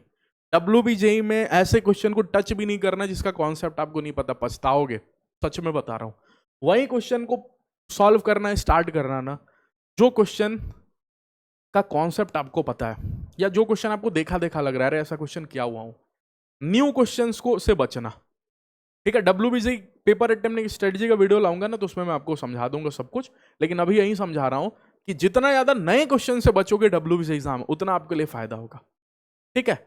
अब सर नए क्वेश्चन, अब मान लीजिए सर मेरे लिए तो सब क्वेश्चन ही नया है, तो तब आपको नंबर नहीं अच्छा आएगा, तो उसीलिए तो मेहनत कर रहे हो ना कि जितना ज्यादा क्वेश्चन सॉल्व कर लोगे उतना नया क्वेश्चन कम मिलेगा एग्जाम में। अरे वेराइटीज तो नहीं बदलेगा, वेराइटीज नहीं बदलने वाला, ये डेटा वेटा बदल देगा थोड़ा बहुत WBC में, इससे ज्यादा कुछ नहीं करे, वेराइटीज नहीं बदलेगा, और जितना पढ़ाया हूं उसके अलावा 90% वहीं से पूछेगा, ठीक है। तो इसलिए जितना नया क्वेश्चन कम, और नया क्वेश्चन अगर आपको दिखा भी तो नहीं अटेम्प्ट करना, ठीक है। नहीं तो सोचो इसके बाद कैलकुलेशन कितनी ज्यादा है, और कैलकुलेशन के बाद ऊपर से आपको टाइम लगेगा इसमें सोचने में, तो फिर आपको ज्यादा टाइम लग जाएगा एक सवाल में, और एक सवाल में ज्यादा टाइम WBC देता नहीं है, ओके, ठीक। चलिए नेक्स्ट क्वेश्चन पे बात करते हैं। बोला ABCR इन AP, ठीक है सर। अगर ABC AP में तो मेरे को क्या समझ लेना चाहिए जल्दी से, 2B is equal to A+C, बीच वाले का double is equal to side वाले का सम, ज्योमेट्रिक में होता तो, GP में होता तो बीच वाले का square is equal to side वाले का मल्टीप्लीकेशन, ठीक है। अच्छा, if the equation this is equal to 0 and this have a common root, ठीक है। कितने लोगों को समझ में आ गया, इसका एक रूट 1 होगा, क्यों? क्योंकि साइक्लिक है, और दूसरा रूट C/A होता है। अरे क्वाड्रेटिक इक्वेशन में पढ़ाया हूं ना साइक्लिक, तो अगर इसका एक रूट 1 है, ओके, तो यहां पे इसका भी एक रूट 1 है, कॉमन रूट 1 आ गया मेरे पास, ठीक है, okay, have a common root. तो अगर 1 एक कॉमन रूट है, इट मींस मैं 1 को इसमें रख सकता हूं। अगर मैं इसको इसमें पुट 1 करता हूं, put x is equal to 1, अगर इसमें x 1 पुट करता हूं तो 2C प्लस में 2A कितने लोगों को दिख गया, ठीक है, ओके, प्लस में B प्लस में C इज इक्वल टू 0 दिख गया, ओके, अच्छा, ठीक है। ये दिखते ही आपको कहीं 2C प्लस में C 3C दिख गया, ओके, प्लस में 2A प्लस में B इज इक्वल टू 0 दिख गया होगा, ठीक है, 3C प्लस में 2A प्लस में B, और फिर आपको बोल रहा है कहीं कि यहां पे देखोगे आप A प्लस में C की जगह 2 भी रख सकते हो, तो A प्लस में C तो कहीं नहीं दिख रहा है, एक काम करता हूं C की जगह 2B माइनस A रख देता हूं, ठीक है, या C तो 3C है, प्लस में 2A की जगह मैं रख देता हूं 2B माइनस C, ठीक है, प्लस में B इज इक्वल टू 0, ठीक। तो यहां से आपको दिखेगा 3C प्लस में 2 2 4B माइनस में 2C प्लस में B इज इक्वल टू 0, ठीक है। तो 3C माइनस में 2C कितना हो गया C, और 4B और ये हो गया 5B इज इक्वल टू 0, तो कहीं C की वैल्यू -5B तो नहीं आ गई, हाँ C आ गया मेरे पास B के टर्म्स में, ठीक है। अच्छा, अगला देखना, अगर C is equal to -5B आ गया, ठीक, तो एक बच्चा बोलेगा सर इसी इक्वेशन में आपने A की जगह रखा तो C की वैल्यू आ गई, ठीक है। आप एक काम करो B की जगह रख दो, ठीक है, क्योंकि B की जगह अगर आप रखोगे तो C की वैल्यू A के टर्म्स में आ जाएगा या B की वैल्यू आ जाएगा, ठीक है। तो C की जगह रख के देख देते हैं, 3 C की जगह रखेंगे तो 2B माइनस में A रखेंगे, ठीक, प्लस में 2A प्लस में B इक्वल टू 0, ठीक है। अच्छा, तो यहां से हो जाएगा 3 2 6B माइनस में 3A प्लस में 2A प्लस में B इक्वल टू 0, ठीक। अच्छा, तो 6B प्लस में B कितना हो गया 7B माइनस में A इक्वल टू 0, तो ए की जगह कितना आ गया 7b, ठीक है। तो ए आपको 7b आ गया, सी अपने आप में -5b आ गया, और बी तो अपने आप में b है ही, ठीक है। तो मेरे पास ए की वैल्यू कितनी आई, ए की वैल्यू आई आपको 7b, ठीक है। बी के टर्म्स में वैल्यू चाहिए मेरे को, बी तो अपने आप में b है ही, और सी की जगह क्या आ गया, सी की जगह आ गया -5b, ठीक। अब पहला ऑप्शन चेक करता हूं। फर्स्ट ऑप्शन क्या बोला हुआ है, A square B square C square AP में, ठीक। तो अगर ए square B square C square AP में होगा तो कितने लोगों को पता, अभी क्या बोला कि बीच वाले का double is equal to side वाले का स्क्वायर होगा। अब इसमें रख के देख लो, ठीक है। इसमें अगर रख के देखोगे, ए स्क्वायर की जगह क्या रखोगे 7b का स्क्वायर, प्लस में सी स्क्वायर की जगह क्या रखोगे -5b का स्क्वायर। क्या ये जिंदगी में कभी 2b स्क्वायर के बराबर होगा, नहीं। तो पहला ऑप्शन तो सही नहीं है। दूसरा ऑप्शन क्या बोला है, दूसरा ऑप्शन बोला है A square C square B square AP में, A square C square B square are in AP. इसका मतलब क्या हुआ कि बीच वाले का double that is 2c square is equal to side वाले का sum that A square plus B square, ठीक है। अच्छा, सी की जगह क्या रखना है -5b का स्क्वायर, तो 2 इंटू में 25 दैट इज 50b स्क्वायर दिख रहा है क्या आपको, देखो, अरे 5 का स्क्वायर 25, और 25 इंटू 2 50 बी स्क्वायर, ठीक है, इज इक्वल टू, ठीक, ए स्क्वायर की जगह क्या हो जाएगा 49a स्क्वायर, देखो सॉरी 49b स्क्वायर, ठीक। अरे 7 भी रखा तो 49b स्क्वायर प्लस में b स्क्वायर। अब 50 में से 49 घटाने पे आपको पता है b स्क्वायर ही आता है, तो b square is equal to b square. तो ये तो सही है, मतलब सेकंड ऑप्शन इज करेक्ट। कहानी पकड़ में आई, ठीक है। तो कुछ नहीं किया मैंने, अगर साइक्लिक है तो साइक्लिक में आपको पता होता है कि जो एक रूट है वो 1 होगा, तो मैंने उसी को कॉमन रूट मान लिया। उसको कॉमन रूट मान लेने पे आपको a इज इक्वल टू 7 भी आया, c इज इक्वल टू -5 भी आया, ठीक है। ओके, मैंने उसी इक्वेशन में 1 रख दिया, फिर इसका यूज किया, इसका यूज करके मैंने a और c की वैल्यू b के टर्म्स में ला दिया। चले अगला क्वेश्चन। अगला क्वेश्चन है, बोला है AP and GP with positive terms है, ठीक है, with the first and second term of the progression being equal, ठीक है, if an and bn be the nth term. अच्छा, एग्जाम में बैठ के क्वेश्चन पढ़ा first term and second terms of the progression being equal. तो अगर a1 a2 ऐसे करके an तक AP में है, ओके, तो अपन बोल सकते हैं b1 b2 ऐसे करके bn gp में है, ठीक है। कहानी में इंटरेस्टिंग बात क्या है कि दोनों का फर्स्ट टर्म सेम है, मतलब a1 की वैल्यू b1 के बराबर है, ठीक है। अच्छा, a2 की वैल्यू b2 के बराबर है, ठीक। अच्छा, a1 की वैल्यू b1 के बराबर होने से मेरे को कोई फायदा नहीं पड़ेगा मेरी जिंदगी में, लेकिन a2 की वैल्यू b2 के बराबर होने से एक फायदा होगा। क्या, कितने लोगों को पता है a2 की वैल्यू a प्लस में d होगी, ठीक है। b2 की वैल्यू a इंटू में r होगी। अब a ही क्यों मैं बोल रहा हूं, क्योंकि दोनों का फर्स्ट टर्म सेम है, और अगर मैं दोनों का फर्स्ट टर्म a मान लूं तो यहां पे भी a प्लस डी होगा और यहां पे ar होगा। कहानी पकड़ में आई। अच्छा, तब जाके कितने लोगों को समझ में आया कि d की वैल्यू, या d नहीं मैं r की वैल्यू निकालता हूं, r की वैल्यू a प्लस में d बाय a होगी, ठीक है। ओके ओके ओके ओके, या फिर मैं d की वैल्यू निकाल लेता हूं, ठीक है, d की वैल्यू सोच लेता हूं, d की वैल्यू हो जाएगी ar minus A, that is ar minus 1, d की वैल्यू आ गई, ठीक है। अच्छा, अब क्या बोला, an and bn be the nth term of ap। अब an की वैल्यू बताओ, an की वैल्यू कितनी होती है, a प्लस में n minus 1 into D, okay. अच्छा, bn की वैल्यू, bn कौन है, gp का nth टर्म, और gp का nth टर्म क्या होता है, a r की पावर n माइनस 1, यही होता है ना, ठीक है। अच्छा, ये तो r के टर्म्स में, ठीक है, इस d को मैं रिप्लेस कर रहा हूं r के टर्म्स में, तो बताना क्या होगा, a प्लस में n माइनस 1 इंटू डी की जगह मैं लिखने जा रहा हूं a r माइनस 1, ठीक है। अब मैं दोनों को आपको नेक्स्ट पेज में दिखाता हूं। a प्लस में an की वैल्यू दिया हुआ है, a प्लस में n माइनस 1, यहां पे a भी है, r माइनस 1, ठीक है। अच्छा, bn की वैल्यू दिया हुआ है a r n माइनस 1, ठीक। दोनों के दोनों r के टर्म्स में है, इसलिए कंपैरिजन करना आसान है, r के टर्म्स में है। अरे एक डी के टर्म्स में होगा, एक आर के टर्म्स में होगा, तो कंपैरिजन कैसे करोगे? तो इसीलिए मैंने सबसे पहले डी को आर के टर्म्स में रिप्लेस कर लिया, और उसके लिए मेरे पास ये कहानी दी हुई थी, इस कहानी का इस्तेमाल करना था आपको। अगर फर्स्ट टर्म सेम है तो जिंदगी में कोई फर्क नहीं पड़ेगा, इतना ही होगा कि जहां जहां यूज करना फर्स्ट टर्म को सेम ही रखना। लेकिन अगर सेकेंड टर्म सेम है तो नियम के हिसाब से उसका सेकेंड टर्म क्या होगा, ए प्लस डी, और इसका क्या होगा, ए आर।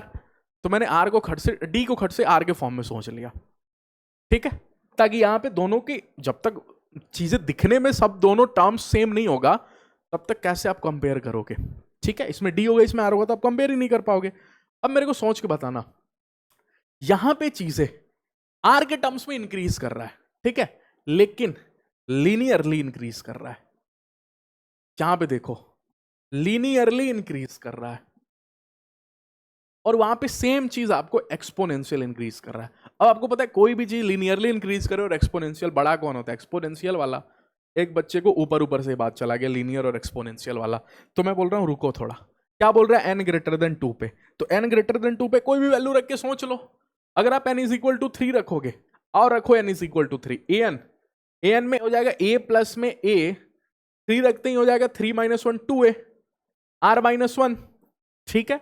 अच्छा इसमें रखोगे अगर 3 तो bn इज इक्वल टू क्या हो जाएगा, a r, ठीक है, 3 रखते हैं a आर स्क्वायर, ठीक है। अच्छा थोड़ा देर के लिए और थोड़ा तकलीफ करो, इसको सॉल्व करो, a प्लस में 2ar माइनस में 2a, तो कितने लोगों को दिख गया, ये है आपको 2ar माइनस में a, ठीक। पूरी कहानी में अगर आप एक और थोड़ा चाल चल लो, 2a को कॉमन ले लो तो ये हो जाएगा 2r माइनस 1, a इसमें भी a उसमें भी, यहां पे 2r माइनस 1 है और यहां पे r स्क्वायर है। आप r की कोई भी वैल्यू सोचो, क्योंकि पॉजिटिव टर्म्स है तो r की वैल्यू आप पढ़ता हुआ ही सोच सकते हो, 1 2 ही सोच सकते हो, फ्रैक्शन में नहीं सोच सकते और नेगेटिव भी नहीं सोच सकते, ठीक है, क्योंकि पॉजिटिव टर्म में बोला हुआ है, ठीक। तो r की जगह कोई भी पॉजिटिव टर्म सोचो, r की जगह आप 2 सोच लो पॉजिटिव टर्म, ठीक। तो अगर आप r की जगह 2 सोचते हो तो इसमें रखने पे 2 इंटू 2 माइनस 1 होगा, 4 माइनस 1 3a होगा, और यहां पे वही 2 रखोगे तो 2 2 जो 4 ऑलरेडी बना देगा, 4a हो जाएगा। तो bn हर हालत में बराबर होगा, और जिसको पता है एक्सपोनेंशियल और लीनियर इंक्रीजिंग में एक्सपोनेंशियल इंक्रीजिंग बड़ा होता है।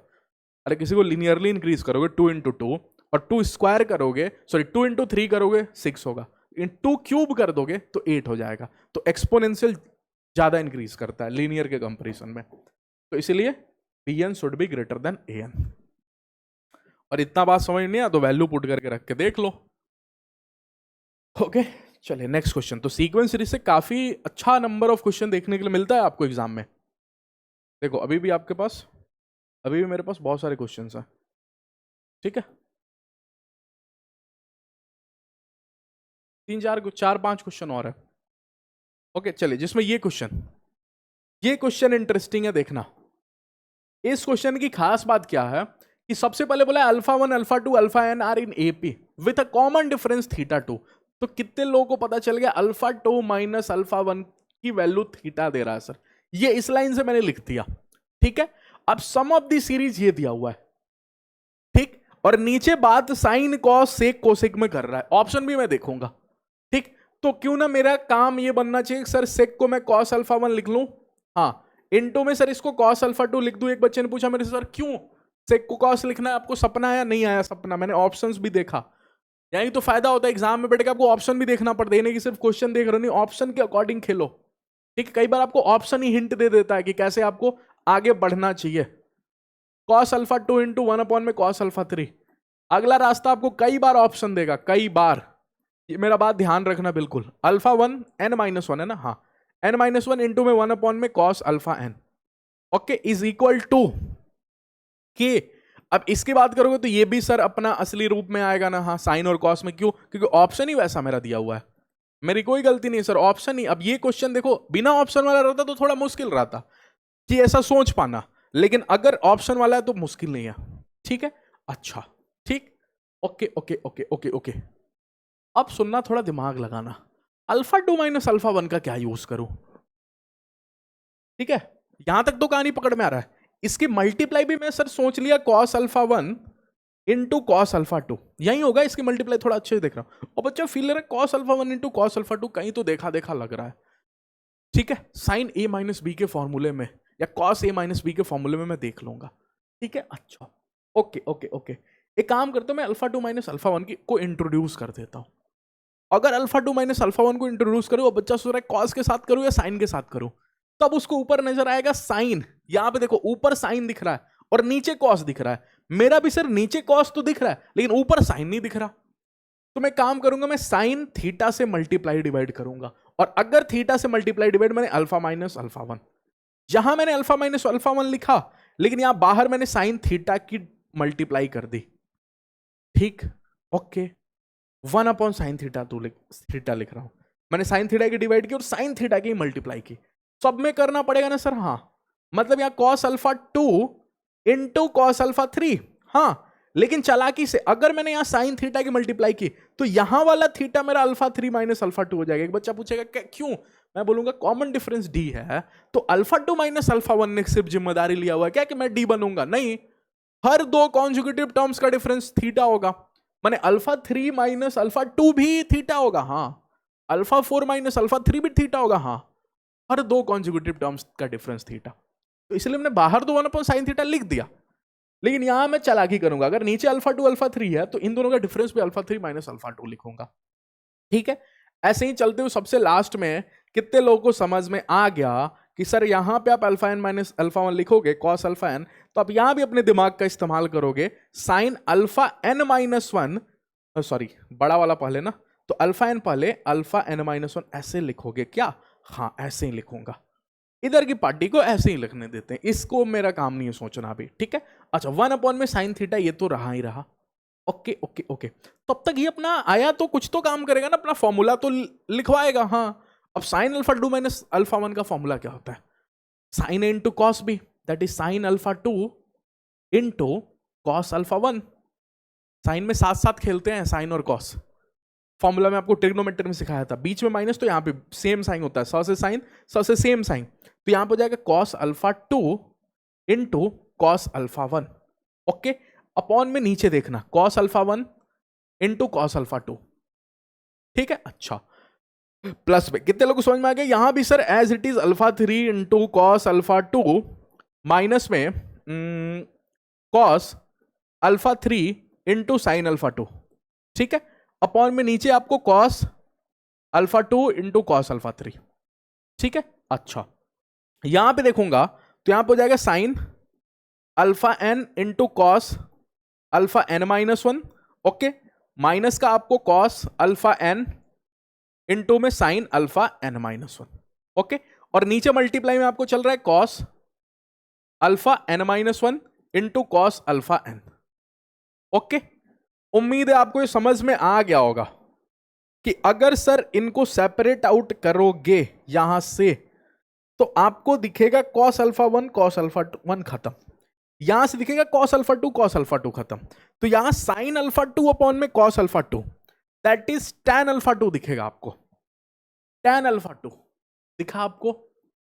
ठीक है, अच्छा, ओके, और ये माइनस करोगे और इन दोनों को सेपरेट करोगे तो कॉस अल्फा टू खत्म, कॉस अल्फा वन और कॉस एक मिनट, साइन अल्फा वन होगा ना यहाँ पे, साइन साइन साइन होगा। ओके, साइन अल्फा वन और cos alpha one, tan alpha one बनेगा, तो यहां माइनस में आपको टैन अल्फा वन होगा। कितने लोग समझ में आ गया सर? बीच में plus tan alpha three minus में टैन अल्फा टू बोलने में मेरे को कोई तकलीफ नहीं होगा। ऐसे ही सबसे लास्ट में टैन, बड़ा वाला अल्फा पहले है ना, तो अल्फा एन माइनस में tan alpha N minus one होगा। ओके, और बाहर कहीं मेरा वन अपॉन का साइन थीटा इंतजार कर रहा है। ओके, ठीक है, ओके, अब यहां पे कितने लोगों को एक बात और नजर आ गया कि सर यहां से टैन अल्फा वन तो खत्म नहीं हो रहा है, टैन अल्फा टू खत्म हो रहा है। ठीक है, तो यहां से टैन अल्फा थ्री खत्म होगा। अगर सेकंड, स्टार्टिंग का सेकंड बच गया तो एंड का भी सेकंड ही बचता है। ये ऐसे क्वेश्चन का मैंने तरीका भी आपको सिखाया, अगर स्टार्टिंग से फर्स्ट बचता तो एंड से भी फर्स्ट वाला बचता, अगर स्टार्टिंग का सेकंड टर्म बचा तो एंड का भी सेकंड टर्म बचेगा, दैट इज वन अपॉन में साइन थीटा। स्टार्टिंग का माइनस टैन अल्फा है, इधर से प्लस वाला तो प्लस वाला पहले लिखता हूं, टैन अल्फा एन माइनस में टैन अल्फा वन। अब अगर कंपेयर करोगे तो यहाँ पे tan अल्फा n था और यहाँ पे tan अल्फा 1 था, k यहाँ पे था, तो k की जगह 1 अपॉन में साइन थीटा। 1 अपॉन में साइन थीटा क्या होता है? कोसेक या सेक? Cosec theta. 1 अपॉन में कॉस थीटा तो सेक थीटा होता है ना। आसान क्वेश्चन था, बस आपको ऑप्शन देख के ये स्टार्टिंग का लाइन इनिशिएट कर सकते थे। ओके चल अगला क्वेश्चन। अगला क्वेश्चन इंटरेस्टिंग है, बोल रहा है कंसीडर अ क्वाड्रेटिक इक्वेशन, मैंने कर लिया, ax स्क्वायर प्लस में 2bx plus C where a b c are positive real number, ठीक है। If the equation is no real root, अच्छा, then which of the following is true. No real root पे तो sir एक ही बात समझ में आता है, d लेस देन 0। मतलब sir b square minus 4ac, मतलब b स्क्वायर मैंने 4b स्क्वायर माइनस में, क्योंकि b की जगह 2b बैठा हुआ है, माइनस में 4ac की वैल्यू लेस देन 0, ठीक है। b स्क्वायर माइनस ac की वैल्यू लेस देन 0, ठीक। अच्छा एक बात तो समझ में आ गई, अगर B square minus A C less than 0 है तो जीपी का कहानी खत्म हो गया, क्योंकि ऑप्शन में यही बोल रहा है कि A B C can not be in AP और HP but can be in GP. यही तो एपी जीपी एचपी में क्या होगा यही बताना है। अगर जीपी में, क्यों जीपी में नहीं होगा? क्योंकि जीपी में होना मैंने B square is equal to A C. अरे जीपी अगर एबीसी जीपी में होगा तो B square is equal to A C होगा ना। हाँ यहाँ लेस की बात कर रहा है, ये तो नहीं चलेगा, ठीक है। दूसरा एपी पे दिमाग लगाते हैं। अब एपी पे कैसे दिमाग लगाएं, एपी पे कैसे दिमाग लगाएं, ये सोचने वाली बात है। ये इंटरेस्टिंग क्वेश्चन था इसीलिए मैंने बोला, ठीक है। एपी पे दिमाग कैसे लगाएं, तो एपी से बात करते हैं। एपी से बोलते हैं आईपी, अगर कल को एबीसी एपी में होता तो तू क्या बोलता मेरे को? ये बोलता, मैं बोलता 2b is equal to A plus C. अच्छा ठीक है, तेरे इक्वेशन ने बोला है बी स्क्वायर की value less than A C होगी, ठीक है, ओके होगी, ओके अच्छा ठीक। अब इसको देखते हुए इधर सोचते हैं, इधर सबसे पहले तो सर बी स्क्वायर है, तो बी को सबसे पहले तो सेपरेट करूंगा तो ए प्लस सी बाई 2 हो जाएगा, ओके। फिर मेरे को जल्दी से स्क्वायर सोचना चाहिए, तो B square is equal to A plus C का होल स्क्वायर लिख ही देता हूं, ए स्क्वायर प्लस में सी स्क्वायर प्लस का 2ac डिवाइडेड बाई क्या हो जाएगा 4, क्योंकि इसका भी तो स्क्वायर होगा, हाँ ठीक। अच्छा बी स्क्वायर ठीक is less than A C, okay. अब यहां पे अगर आप देखोगे बी स्क्वायर की वैल्यू ए सी से छोटी है, ठीक है। क्या ये वैल्यू आपको ए सी से छोटा नजर आ रहा है? देखो, अरे यहां पे तो खुद में 2ac है, यहां पे देखो, यहां पे तो खुद में 2ac बैठा हुआ है, तो क्या ये वैल्यू, ये वाली वैल्यू ac से छोटा है क्या? नहीं, ये ac से तो बड़ा ही होगा। तो यहां पे दिखा B square is greater than ac, देख के ही पता चल गया, देख के पता चला। और यहां पे ये बात बोल रहा है B square is less than ac, ठीक है। तो एपी भी तो पॉसिबल नहीं है, या फिर मान लो सर मेरे को तो नहीं दिखता है, देख के नहीं पता चल रहा है, तो फिर आपको थोड़ा सा दिमाग लगाना पड़ेगा। अगर बी स्क्वायर की वैल्यू ac से छोटा है तो बी स्क्वायर की जगह मैं ac रख रहा हूं, ठीक। क्या ये वैल्यू छोटा था? हाँ, मैंने ac बड़ा है तो ac को ग्रेटर देन कर दिया, ए स्क्वायर प्लस में सी स्क्वायर प्लस में 2ac अपॉन में 4 रख दिया, ठीक है। अब इस ac को अगर इधर लेके आऊंगा, ठीक है, तो ये वैल्यू हो जाएगा आपको 0, ठीक। अच्छा ग्रेटर देन ac को इधर लेके आ रहा हूं तो ये हो जाएगा ए स्क्वायर प्लस में सी स्क्वायर, ठीक, माइनस का ac अपॉन में 4 भी उधर जाके टकरा के 0 ही हो गया, ठीक है। अच्छा तो ये कहीं से होल स्क्वायर बन सकता है क्या? सोचो, माइनस का 2ac होता तो a माइनस सी का होल स्क्वायर बन जाता, ठीक है, ओके ठीक। अच्छा दिमाग भी तो मैं थोड़ा सा आगे 4 उधर ले आके फिर इधर भेजेंगे ना, अरे 4 को इधर भेजोगे 4ac हो जाएगा, फिर इधर करोगे वही बोल रहा माइनस का 2ac, हाँ तो 0 ग्रेटर देन ये हो जाएगा a माइनस सी का होल स्क्वायर। अब स्क्वायर कभी नेगेटिव हुआ है क्या? 0 से छोटा हुआ है क्या? नहीं, तो कॉन्ट्राडिक्शन है, ठीक है। क्यों आया? क्योंकि मैंने बी स्क्वायर को सी से बड़ा बोल दिया, ठीक, सॉरी ए सी से बड़ा बोल दिया, ए सी से छोटा बोल दिया, ठीक है। या फिर डायरेक्ट देख के, सबसे आसान तरीका, और देख के ही पता चल रहा है कि बी स्क्वायर की वैल्यू बोल रहा है ए सी से छोटा, लेकिन sir B square is equal to A square plus C square तो है ही, और बोला हुआ है एबीसी, यहां पे देखो बोला भी हुआ है एबीसी पॉजिटिव रियल नंबर है। नहीं भी होते पॉजिटिव नेगेटिव, हाँ पॉजिटिव होता तब एसी की मल्टीप्लाई भी पॉजिटिव भी होगी, ठीक है, ओके। एबीसी पॉजिटिव बोल दिया है खुद में, तो ये तो 2ac लेके बैठा हुआ है, तो क्या बी स्क्वायर की वैल्यू ac से तो बड़ा ही होगा, ए स्क्वायर प्लस सी स्क्वायर तो प्लस वाला, अभी तो प्लस भी हुआ है आगे, तो देख के ही पता चला, ठीक। एचपी आइए चेक करते हैं, तो सर एपी भी नहीं निकला, जीपी भी नहीं निकला, एचपी। तो अगर कल को एबीसी एचपी में होता है तो यही बोला गया कि बीच वाला जो होता है twice of AC is equal upon में ए प्लस सी होता है, ठीक है। अब इसको चेक करने का एक ही तरीका होगा, A M greater than equal to G M मानना, वो भी ए और सी का। ये सर कैसे? ये आपको फोटो देख के पता चल रहा है। ऊपर जो लिखा हुआ है ए सी का ज्योमेट्रिक मीन है और नीचे ए प्लस सी लिखा हुआ है अर्थमेटिक मीन है, तो इसलिए अर्थमेटिक मीन और ज्योमेट्रिक मीन का ख्याल आना चाहिए, ठीक है। अर्थमेटिक मीन अगर ए और सी की बात करोगे तो ए प्लस सी बाई 2 हो जाएगा, ठीक है। Greater than equal to geometric mean बात करोगे तो ए सी हो जाएगा वी रूट का, ठीक। अच्छा, ओके ओके ओके। अब मेरे को सर ए प्लस सी नीचे चाहिए, तो ए प्लस सी नीचे चाहिए तो 2 को ऊपर ए प्लस में सी पलट दूंगा, हाँ, तब साइन ऑफ इनइक्वालिटी भी चेंज हो जाएगा, 1 अपॉन रूट ए सी हो जाएगा, ठीक है। अच्छा, लेकिन सर ऊपर मेरे को ए सी भी चाहिए, मैं बी जैसा शकल बनाना चाह रहा हूं, तो ऊपर ए सी के लिए यहां पे ए सी की मल्टीप्लाई किया, यहां पे भी ए सी का मल्टीप्लाई किया, ठीक। कितने लोगों को समझ में आ गया? ये बी बन गया। अच्छा, ये less than equal to A C upon में रूट ए सी, कहीं रूट ए सी होगा क्या? हाँ, तो B is less than root A C आ गया।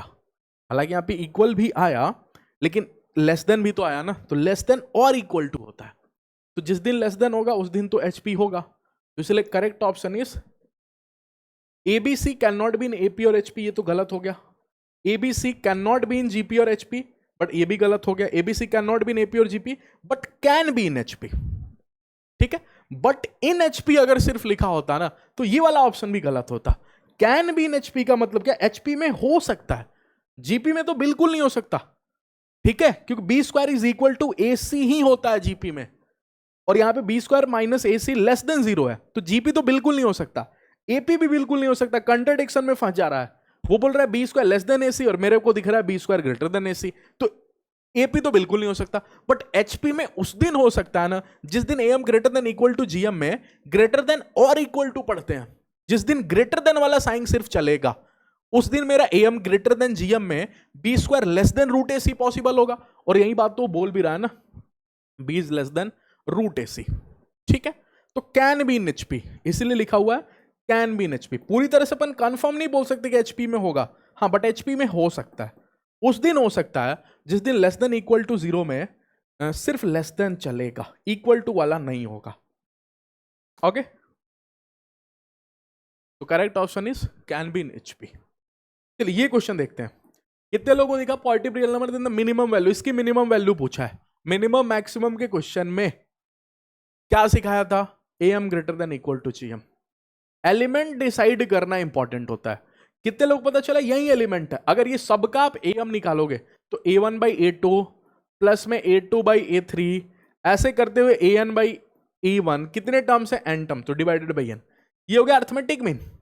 ज्योमेट्रिक मीन के टाइम में सबकी मल्टीप्लाई हो जाएगी, A one by A two into A two by A three, ऐसे ही करते हुए A N by A one, सबकी मल्टीप्लाई ऊपर 1 अपॉन एन, ठीक है। अच्छा, फिर आपको कहीं दिखेगा कि सब कैंसिल हो जाएगा। ए वन के लिए ए वन बैठा हुआ है, ए टू ए टू बैठा हुआ है, ऐसे ही ए थ्री का ए थ्री, ए एन बैठा हुआ, सब कैंसिल हो गया, 1 अपॉन एन हो गया। तो ये वाला पार्टी जिसका आपको निकालना था minimum value, greater than equal to N की पावर 1 अपॉन एन, एन की पावर 1 अपॉन एन क्या हो जाएगा? एन, ठीक है, ओके। कहानी समझ में? सॉरी, एन की पावर 1 अपॉन एन थोड़ी होगा, ये तो 1 की पावर 1, ये तो सब कैंसिल हो गया, 1 की पावर 1 अपॉन एन तो 1 ही होगा, तो ये एन इधर चला जाएगा। तो ये बोल रहा है ये जो है इससे बड़ा, एन से हमेशा बड़ा रहेगा, एन से हमेशा बड़ा होना माने सबसे छोटी वैल्यू कौन है? एन। तो correct option is an, minimum value. तो मिनिमम मैक्सिमम के क्वेश्चन में ही, बट एलिमेंट डिसाइड करना ये सब पढ़ा रखा है। लास्ट क्वेश्चन है क्या? नहीं, 3 क्वेश्चन और बचा हुआ है। लॉगरिथम का क्वेश्चन है, नहीं, arithmetic sequence series plus logarithm का क्वेश्चन है, ठीक। अगर ये एपी में है तो बोलो बीच वाले का डबल, log 9 3 की power 1 minus X plus 2, okay, is equal to log 3 4 into 3 की पावर x माइनस 1 और प्लस में 1। बच्चा डर गया, क्यों? क्योंकि इतना भयानक लॉग कहां उसको सॉल्व होगा, लेकिन लॉगरिथम अगर मेरे से अच्छे से सीखो तो हो जाएगा, डरना नहीं है, ठीक है। सीक्वेंस सीरीज का काम खत्म, अब लॉगरिथम का काम चलो, लॉग नहीं पढ़े हो तो इसके बाद कुछ नहीं सॉल्व कर पाओगे। एपी पढ़े हो तो ये पाला लाइन लिख के आ जाओगे, बोर्ड का एग्जाम रहेगा तो एक नंबर चलो मिल जाएगा आपको, लेकिन कॉम्पिटेटिव एग्जाम में कहाँ नंबर मिलेगा जब तक आपको ऑप्शन सही नहीं लाओगे तो। ठीक है, आंसर लेके आना होता है, इसलिए लॉग का कॉन्सेप्ट सब पढ़ना है, छोड़ना कुछ भी नहीं है। ओके, अच्छा 2, ठीक, लॉग कितने लोगों को दिखा, अगर हर जगह 3 3 चल रहा है तो मेरा दिमाग तो ये बोल रहा है कि इसको भी 3 स्क्वायर बोल देना। इसको 3 स्क्वायर बोला मैंने, नौकर की टोपी जब गिरेगी तो पलट के गिरेगी, तो 2/2 1 भी बन गया। ठीक है, यहां से 3 की पावर 1 माइनस एक्स है, यहां पे मेरे को 3 की पावर एक्स दिख रहा है, तो क्यों ना मैं इसको 3 की अपॉन में 3 की पावर एक्स लिख लूं। ठीक, +2 is equal to log base में 3 4 इंटू 3 की पावर एक्स माइनस 1। 3 की पावर एक्स था ना, तो मैंने 3 की पावर एक्स में ही सोचा, 3 की पावर 1 माइनस एक्स को 3 की पावर एक्स लाके दे दिया, प्लस में 1। अच्छा, इस 1 को भी सर मैं log 3 लिखने के लिए रेडी हूं, क्यों? क्योंकि अगर बेस सेम हो गया, नीचे का नौकर सेम, तो 2 log से मैं 1 log बना सकता हूं, फिर इधर भी log इधर भी log, तो log उड़ा दूंगा। ओके, अच्छा, तो 2/2 तो 1 हो गया, log बेस में बोलो 3, इधर से 3/3 x प्लस में 2 इज इक्वल टू, इधर क्या 1 log बनने के लिए रेडी है? हाँ, लेकिन ये 3 मल्टीप्लाई में आ जाएगा, तो 3 इंटू 4 इंटू 3 की पावर x माइनस का 1 ऐसे होगा। ये भी गलती नहीं करना क्योंकि 3 1 से भी मल्टीप्लाई होगा। ओके, अब बताओ 2 log है, आमने सामने log, तो log और log तो डिलीट हो सकता है, ध्यान रहे नौकर सेम होना चाहिए। log में पूरा खेल बेस का होता है, अगर कल को बेस सेम नहीं हुआ तो ऊपर वाले मालिकों के साथ आप कुछ भी छेड़छाड़ नहीं कर सकते। ठीक है, ये फॉर्मूला भी तभी लगेगा जब नीचे का नौकर सेम हो, तभी आपने 2 log से 1 log बनाया और ऊपर वाले की मल्टीप्लाई कर दी। ओके, अच्छा, अब कितने लोगों को दिखा, उधर से तो सर 3/3 x प्लस में 2 है, हाँ, इधर से सर 12 इंटू 3 की पावर x माइनस में 3 है, हाँ, देखो तो सही। Okay okay okay okay okay, तब तक सर मेरा मन करेगा 3 की पावर x मेरे को बार बार दिख रहा है t बोल दूं, तो ये 3/t हो जाएगा, प्लस में 2 is equal to 12t minus 3 हो जाएगा। अब ये सिंपल सा इक्वेशन हो जाएगा, 3/t प्लस में 2, ओके, ठीक है, 3/t प्लस में 2 is equal to 12t minus 3। ठीक है, अच्छा, तो यहां से देखोगे तो ये जाएगा 3 प्लस में 2t is equal to 12t square minus का 3t। ओके, तो 12t स्क्वायर माइनस का 3t माइनस का 2t माइनस का 3 is equal to 0। 12t square minus का 5t माइनस का 3 इज इक्वल टू 0। ठीक है, ये इक्वेशन बन गया। कहीं से भी मेरे को ये नहीं दिख रहा है कि माइनस करने पे 5 और मल्टीप्लाई करने पे 36 आ जाए, तो t की वैल्यू बोलो minus b that is 5 plus minus root में b स्क्वायर 25 माइनस में 4 इंटू a की वैल्यू 12 इंटू c की वैल्यू 3, तो ये भी प्लस का हो गया, अपॉन में 2a दैट इज 2 इंटू 12। ठीक, तो यहां से 2 वैल्यू आया, एक है 5 प्लस रूट में ये कितना दिख रहा है 4 3 12 12 12 144 144 और 25 169 होगा ना, 20, हाँ 69, तो 69 मतलब 13, 5 प्लस में 13/24 और दूसरा आ जाएगा 5 माइनस 13/24। ठीक है, तो 13/5 कितना हो जाएगा, तो एक t की वैल्यू आएगी 13 और 5 19/24 और दूसरा t का वैल्यू आएगा 5 माइनस 13 नेगेटिव का आ जाएगा माइनस का 8/24। ठीक है, ओके, अच्छा, आपने t किसको बोला था ये नहीं भूल जाना, 3 की पावर x को, 3 की पावर x इज इक्वल टू 19/24 और 3 की पावर x is equal to minus 8/24। इसको सर जल्दी से भगा दो क्योंकि एक्सपोनेंशियल के सामने नेगेटिव नहीं बैठता। इधर अब फिर से आपको लॉग लेना पड़ जाएगा, तो ये हो जाएगा आपको x log 3, क्योंकि x चाहिए, ये किसी के ऊपर है किसी के सर पे है, तो बोझ को उतारने के लिए लोगों को बुलाना पड़ेगा, इज इक्वल टू log 19/24। ठीक है, तो x इज इक्वल टू, देखो यहां भी तकलीफ हो गया, log 19/24 इज log 19 माइनस, मेरे को यहां पे कुछ गड़बड़ लग रहा है, 13 5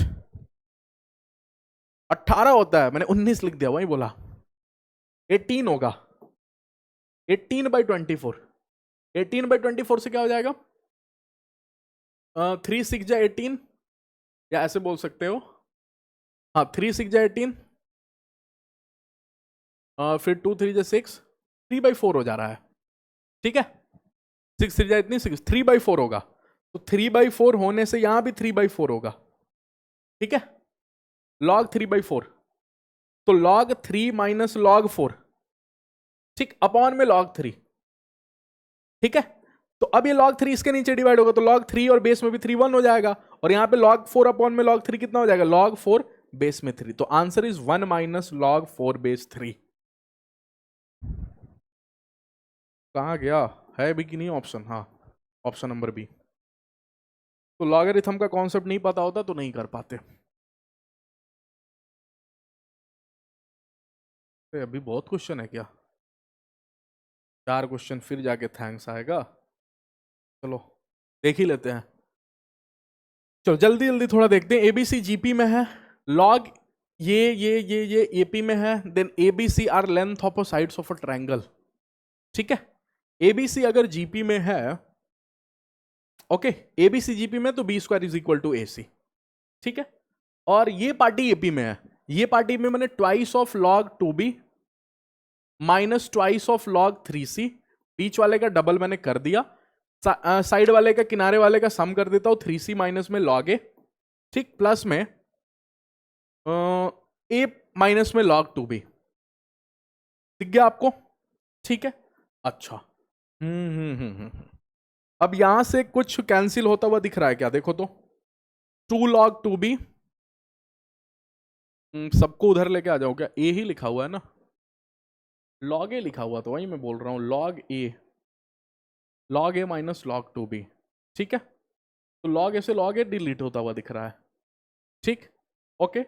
ये log 2b उधर चला जाएगा तो 3 log 2b हो जाएगा, ओके।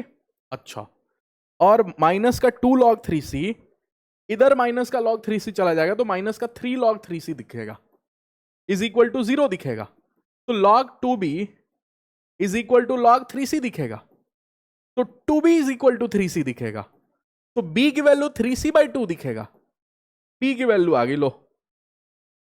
अब अगर b की वैल्यू आ गई, ओके, अगर आ गई तो इसमें मैं पुट कर दूंगा, इसमें पुट करने से 9c²/4 दिख रहा है मेरे को, और यहां से ac दिख रहा है कहीं, ठीक है।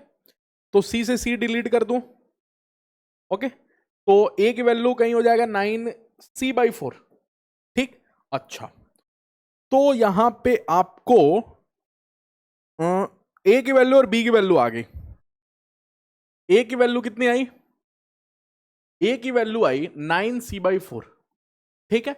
b की वैल्यू कितनी आई, a की वैल्यू 9c/4, b की वैल्यू 3c/2, ठीक। और c की वैल्यू तो अपना c आई, c को c रखा, b को c के टर्म्स में और a को c के टर्म्स में सोच लिया, देख के बताओ कौन बड़ा, a b c में कौन बड़ा, अरे c से तो 3c/2 तो बड़ा ही है, क्योंकि अगर ये 1 है तो ये 1 पॉइंट समथिंग है, ठीक है। ये आपको 4 टू 2 पॉइंट समथिंग है, तो बच्चे को लगेगा ये बड़ा है ये छोटा है। कंपेयर करने के लिए कैसे कंपेयर करते हैं, देखो 9/4 और 3/2 में कौन बड़ा है, ठीक है। 9/4 ही है ना, और ये 3/2 ही है ना, हाँ, दोनों का एलसीएम लेते हैं, 4 यहां से 9 और यहां पे 2 2 4 6, एक मिनट,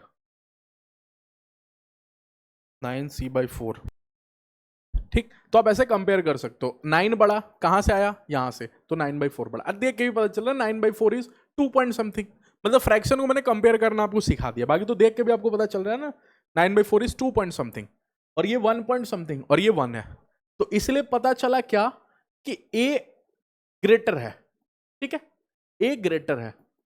अगर a बड़ा है तो ऑप्शन में कुछ ऐसा दिया हुआ है ना कि sides of a triangle, triangle तो पहले से बोल दिया है, आपको एक्यूट, ऑब्ट्यूज, राइट और इक्विलेटरल बताना है, तो तीनों इक्वल तो नहीं है, तीनों साइड इक्वल नहीं है, तो इक्विलेटरल का सिस्टम ही खत्म, ओके, इक्विलेटरल तो नहीं होगा।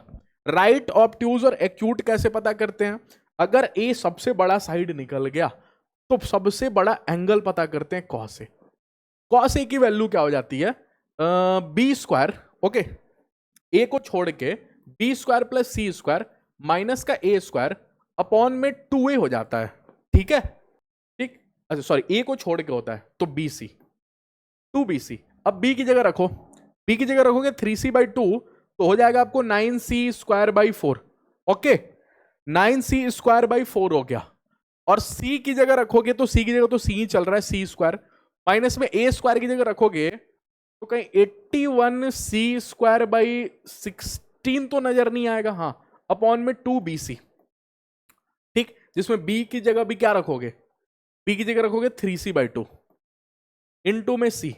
अब इनको सॉल्व करो, इनको सॉल्व करने में कहीं आपको दिख रहा होगा कि ऊपर ऊपर से तो 16 एलसीएम आ गया, 4 4 जा 16 तो 9 4 जा 36c² प्लस का c² माइनस का 81c² डिवाइडेड बाई आपको नीचे चल रहा है 3 2 जा 6 6c² बाई 2, ठीक है। तो ऊपर से कहीं आपको दिखेगा 36c² प्लस में c² 37c², ठीक है, माइनस का 81c² by 16 multiply by 2 upon में 6c², ठीक है। ये आपको cos A की वैल्यू हो गई, सबसे बड़ा एंगल।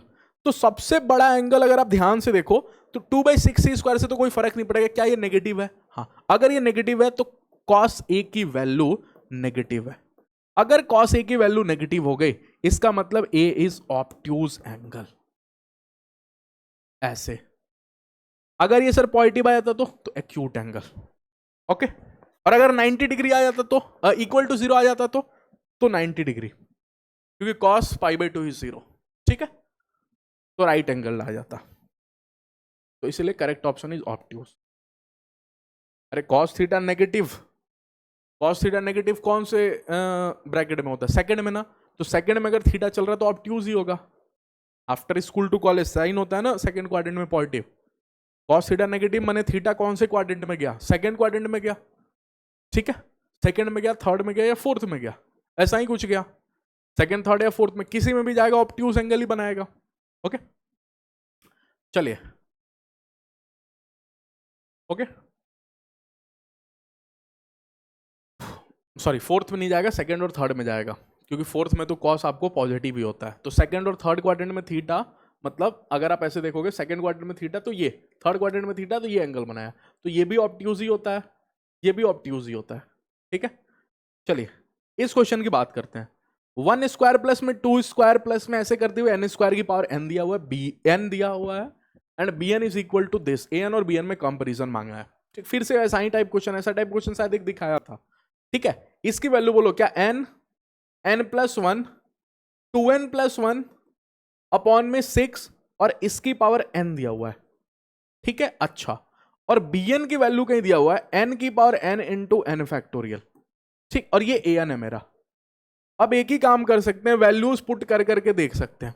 अगर n की जगह 1 पुट करते हैं, चलो, तो अगर n की जगह 1 पुट करने से क्या हो जाएगा, 1 इंटू 2 इंटू 3, सॉरी 3 नहीं 5 हो जाएगा, 1 2 5 2 के गैप पे 3 के गैप पे यहाँ पे चलता है, अपॉन में 6, और डिग्री भी 1 ही हो जाएगा। तो ये ओवरऑल देखोगे तो सही है, 6 ही होता है ना, हाँ 1 रखना हो ना, तो 1 इंटू में 2, 1 रखने पे 3 होगा, वहीं पे बोल रहा हूँ 3, 1 रखने पे 2 1 2 प्लस में 1 3 अपॉन में 6, तो 3 2 जा 6 2 1 हो गया an की वैल्यू, ठीक है। अच्छा 2 रखो, a2 की वैल्यू बताओ, 2 रखने पे तो a1 आया, a2 2 रखो, तो 2 रखने को जाएगा 2 इंटू 3 इंटू में, यहां पे 2 रखोगे 2 2 जा 4 1 5, ठीक है। अच्छा, और नीचे से 6, 3 2 जा 6 खत्म, ये 5 आ गया। अब यहां पे b2 निकाल लो, b2 की वैल्यू देखो 2 की पावर 2 इंटू 2 फैक्टोरियल, ठीक है। अच्छा, तो 2² कहीं 4 होगा, इंटू 2 कहीं 8 होगा, तो देखो 5 और ये 8, तो हर हाल में bn की वैल्यू बड़ी होगी, an की वैल्यू छोटी होगी।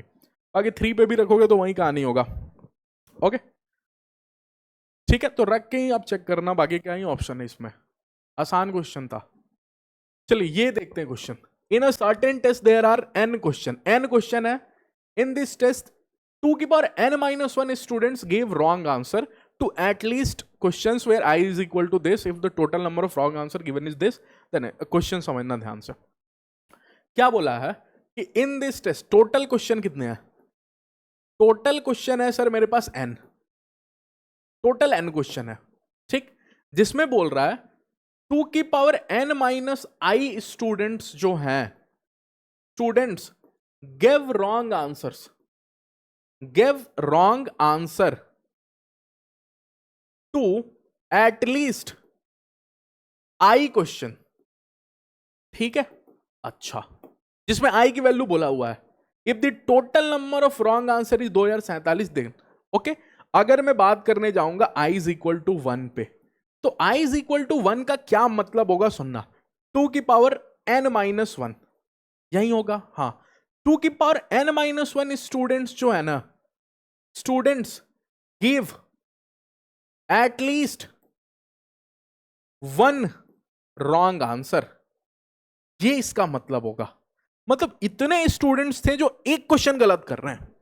ठीक है, अच्छा, तो अब जाके एक बच्चा बोले सर इतने स्टूडेंट्स हैं जो 2 आंसर गलत कर रहे हैं। हाँ, ठीक है, अच्छा, फिर सर इतने स्टूडेंट हैं टू की पावर n माइनस 3 जो 3 क्वेश्चन गलत कर रहे हैं, 3 रॉन्ग आंसर। ठीक है, अच्छा, तब जाके एक बच्चे को समझ में आया कि सर टोटल अगर बात करेगा ना, total wrong answer, total wrong answer, total कितने रॉन्ग आंसर होंगे, तो सबको प्लस कर दूंगा। ठीक है, एक क्वेश्चन गलत करने वाले कितने लोग हैं, टू की पावर n माइनस 1। 2 क्वेश्चन गलत करने वाले कितने लोग हैं, टू की पावर n माइनस 2। 3 क्वेश्चन गलत करने वाले कितने लोग हैं, टू की पावर n माइनस 3। ऐसे ही करते करते टोटल क्वेश्चन में n के n क्वेश्चन गलत करने वाला कितना लोग होगा, टू की power n minus n, that is 0, that is 1। Okay okay okay, is equal to total answer wrong कितने हैं, 2047। बस हो गया क्वेश्चन सॉल्व। अरे एक क्वेश्चन टू की पावर n माइनस 1, एक क्वेश्चन गलत करने वाले इतने स्टूडेंट है, 2 क्वेश्चन गलत करने वाले इतने स्टूडेंट है, कम से कम 2 क्वेश्चन गलत कर रहा है ये, इतने स्टूडेंट है, 3 क्वेश्चन गलत करने वाले एक स्टूडेंट है ना, कोई एक स्टूडेंट है जो n के n क्वेश्चन गलत कर रहा है। कहां बोला सर, अरे इस लाइन से यही तो बोल रहा है ना कि टू की power n minus I student gave wrong answer to at least I question, फिर आई की वैल्यू 1 से लेकर n तक है, तो इसलिए लिख के समझ लिया। ओके, अच्छा, ठीक।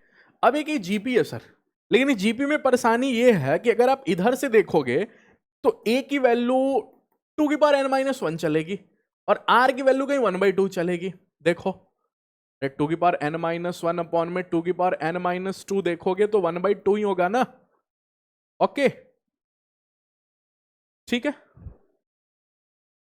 सॉरी, टू की पावर n माइनस 2 बाद वाले में पहले वाले घटाते हैं ना, 1/2। लेकिन अगर जीपी को पलट दोगे जीपी को, तो a की वैल्यू 1 हो जाएगी और r की वैल्यू 2 हो जाएगी। अभी जीपी का सम बताओ, जीपी का सम का क्या फॉर्मूला होता है, a इंटू r की वैल्यू 2 है तो r की पावर n की वैल्यू n है, माइनस में 1 अपॉन में r माइनस 1, यही होता है ना। हाँ, इज इक्वल टू 2047। तो a की वैल्यू कितनी है 1, तो 1 को नहीं लिख रहा हूं, टू की पावर n माइनस 1 अपॉन में 2 माइनस 1, ठीक है, तो 2 माइनस 1 1 ही हो जाएगा, इज इक्वल टू 2047। तो टू की power n is equal to 2048, तो n इज इक्वल टू कितना आ गया, टू की पावर 11 होता है तो n इज इक्वल टू 11, तो correct answer is n is equal to 11। आसान क्वेश्चन था, बस ये समझ लेना ही इंपॉर्टेंट था। ठीक है, कि एक क्वेश्चन गलत करने वाले टू की पावर n माइनस 1 स्टूडेंट है, 2 क्वेश्चन गलत करने वाले टू की पावर n, तो टोटल 2047 क्वेश्चन अगर गलत हो रहे हैं तो टोटल रॉन्ग आंसर तो ऑलरेडी दिया हुआ था ना यहाँ पे 2047, तो टोटल रॉन्ग आंसर कितने हुए, टू की पावर n माइनस 1 प्लस में टू की पावर n, सबको ऐड कर देंगे। ठीक है, ओके ओके।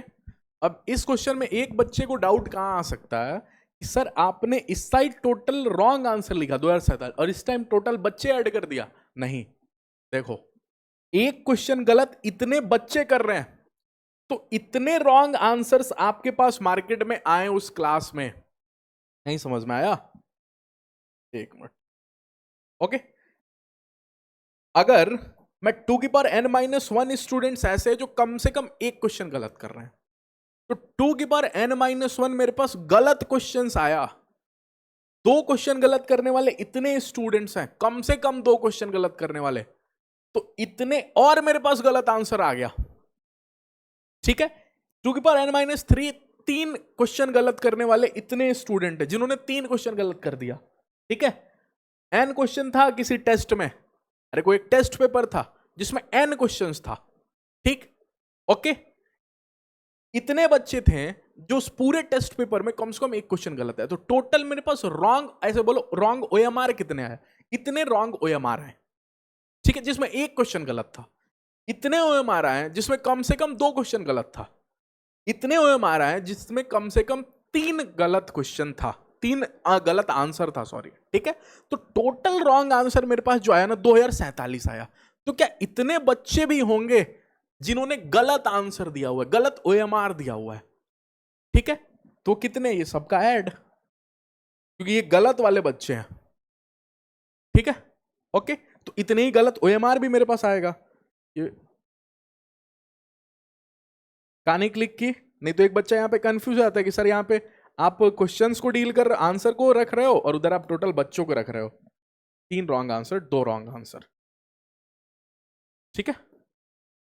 तो लिख लेना ये सब बात कि ये ऐसे लिख लेना, टोटल रॉन्ग आंसर जितने होंगे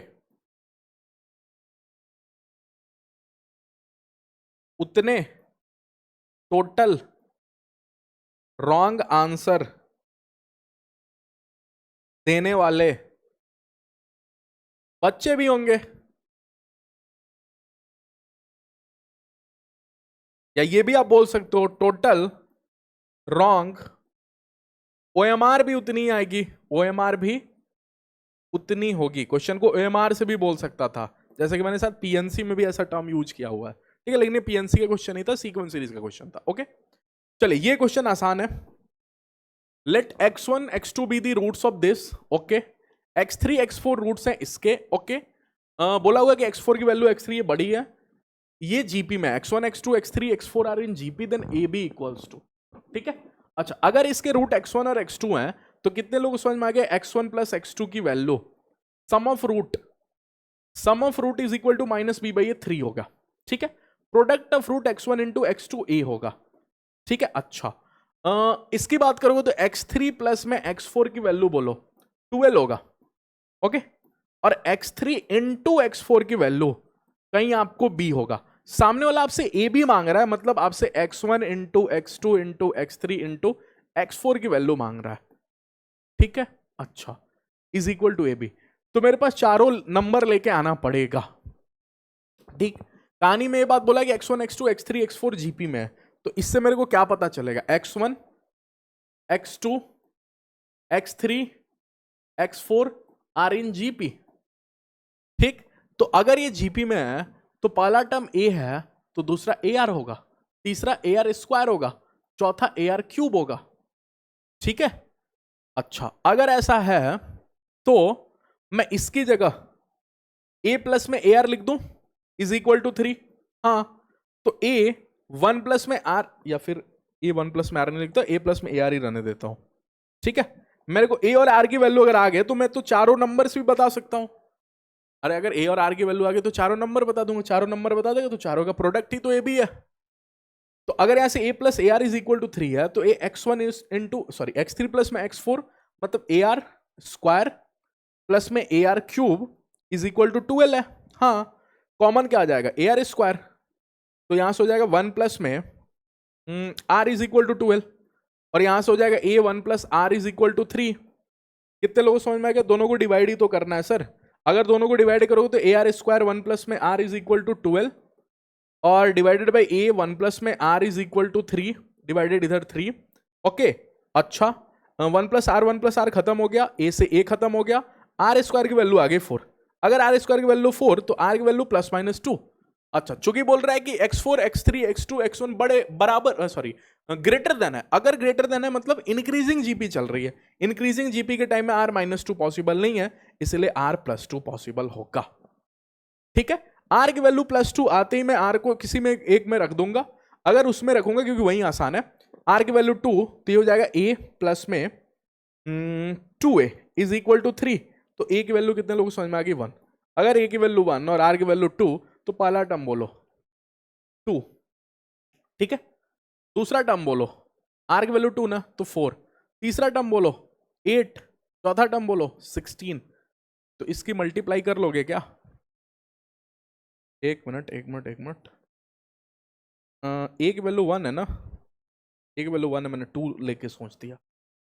ए की वैल्यू 1 है, 1 1 1, और आर की वैल्यू 2 है, तो 1 इंटू 2 इंटू में 4 इंटू में 8, 64, ठीक है। तो 64 इज द करेक्ट आंसर।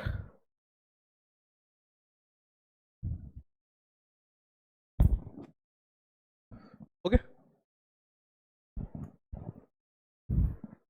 चलिए नेक्स्ट क्वेश्चन पे मूव करें।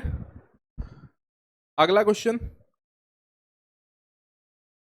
अगला क्वेश्चन खत्म हो गया, थैंक्स आ गया, ठीक। तो आई होप आपको क्लास बहुत इंटरेस्टिंग लगा होगा। पहला क्लास था पीवाईक्यूज का। नेक्स्ट क्लास से अपन नेक्स्ट चैप्टर देखेंगे, क्वाड्रेटिक इक्वेशन और कॉम्प्लेक्स नंबर ही होगा सर, ठीक है। ऐसे करके 10-15 क्लास होगा, उसमें सारा पीवाईक्यूज में सारे चैप्टर्स का कवर अप कर दूंगा। सपोर्ट करोगे तभी आगे कंटिन्यू करूंगा।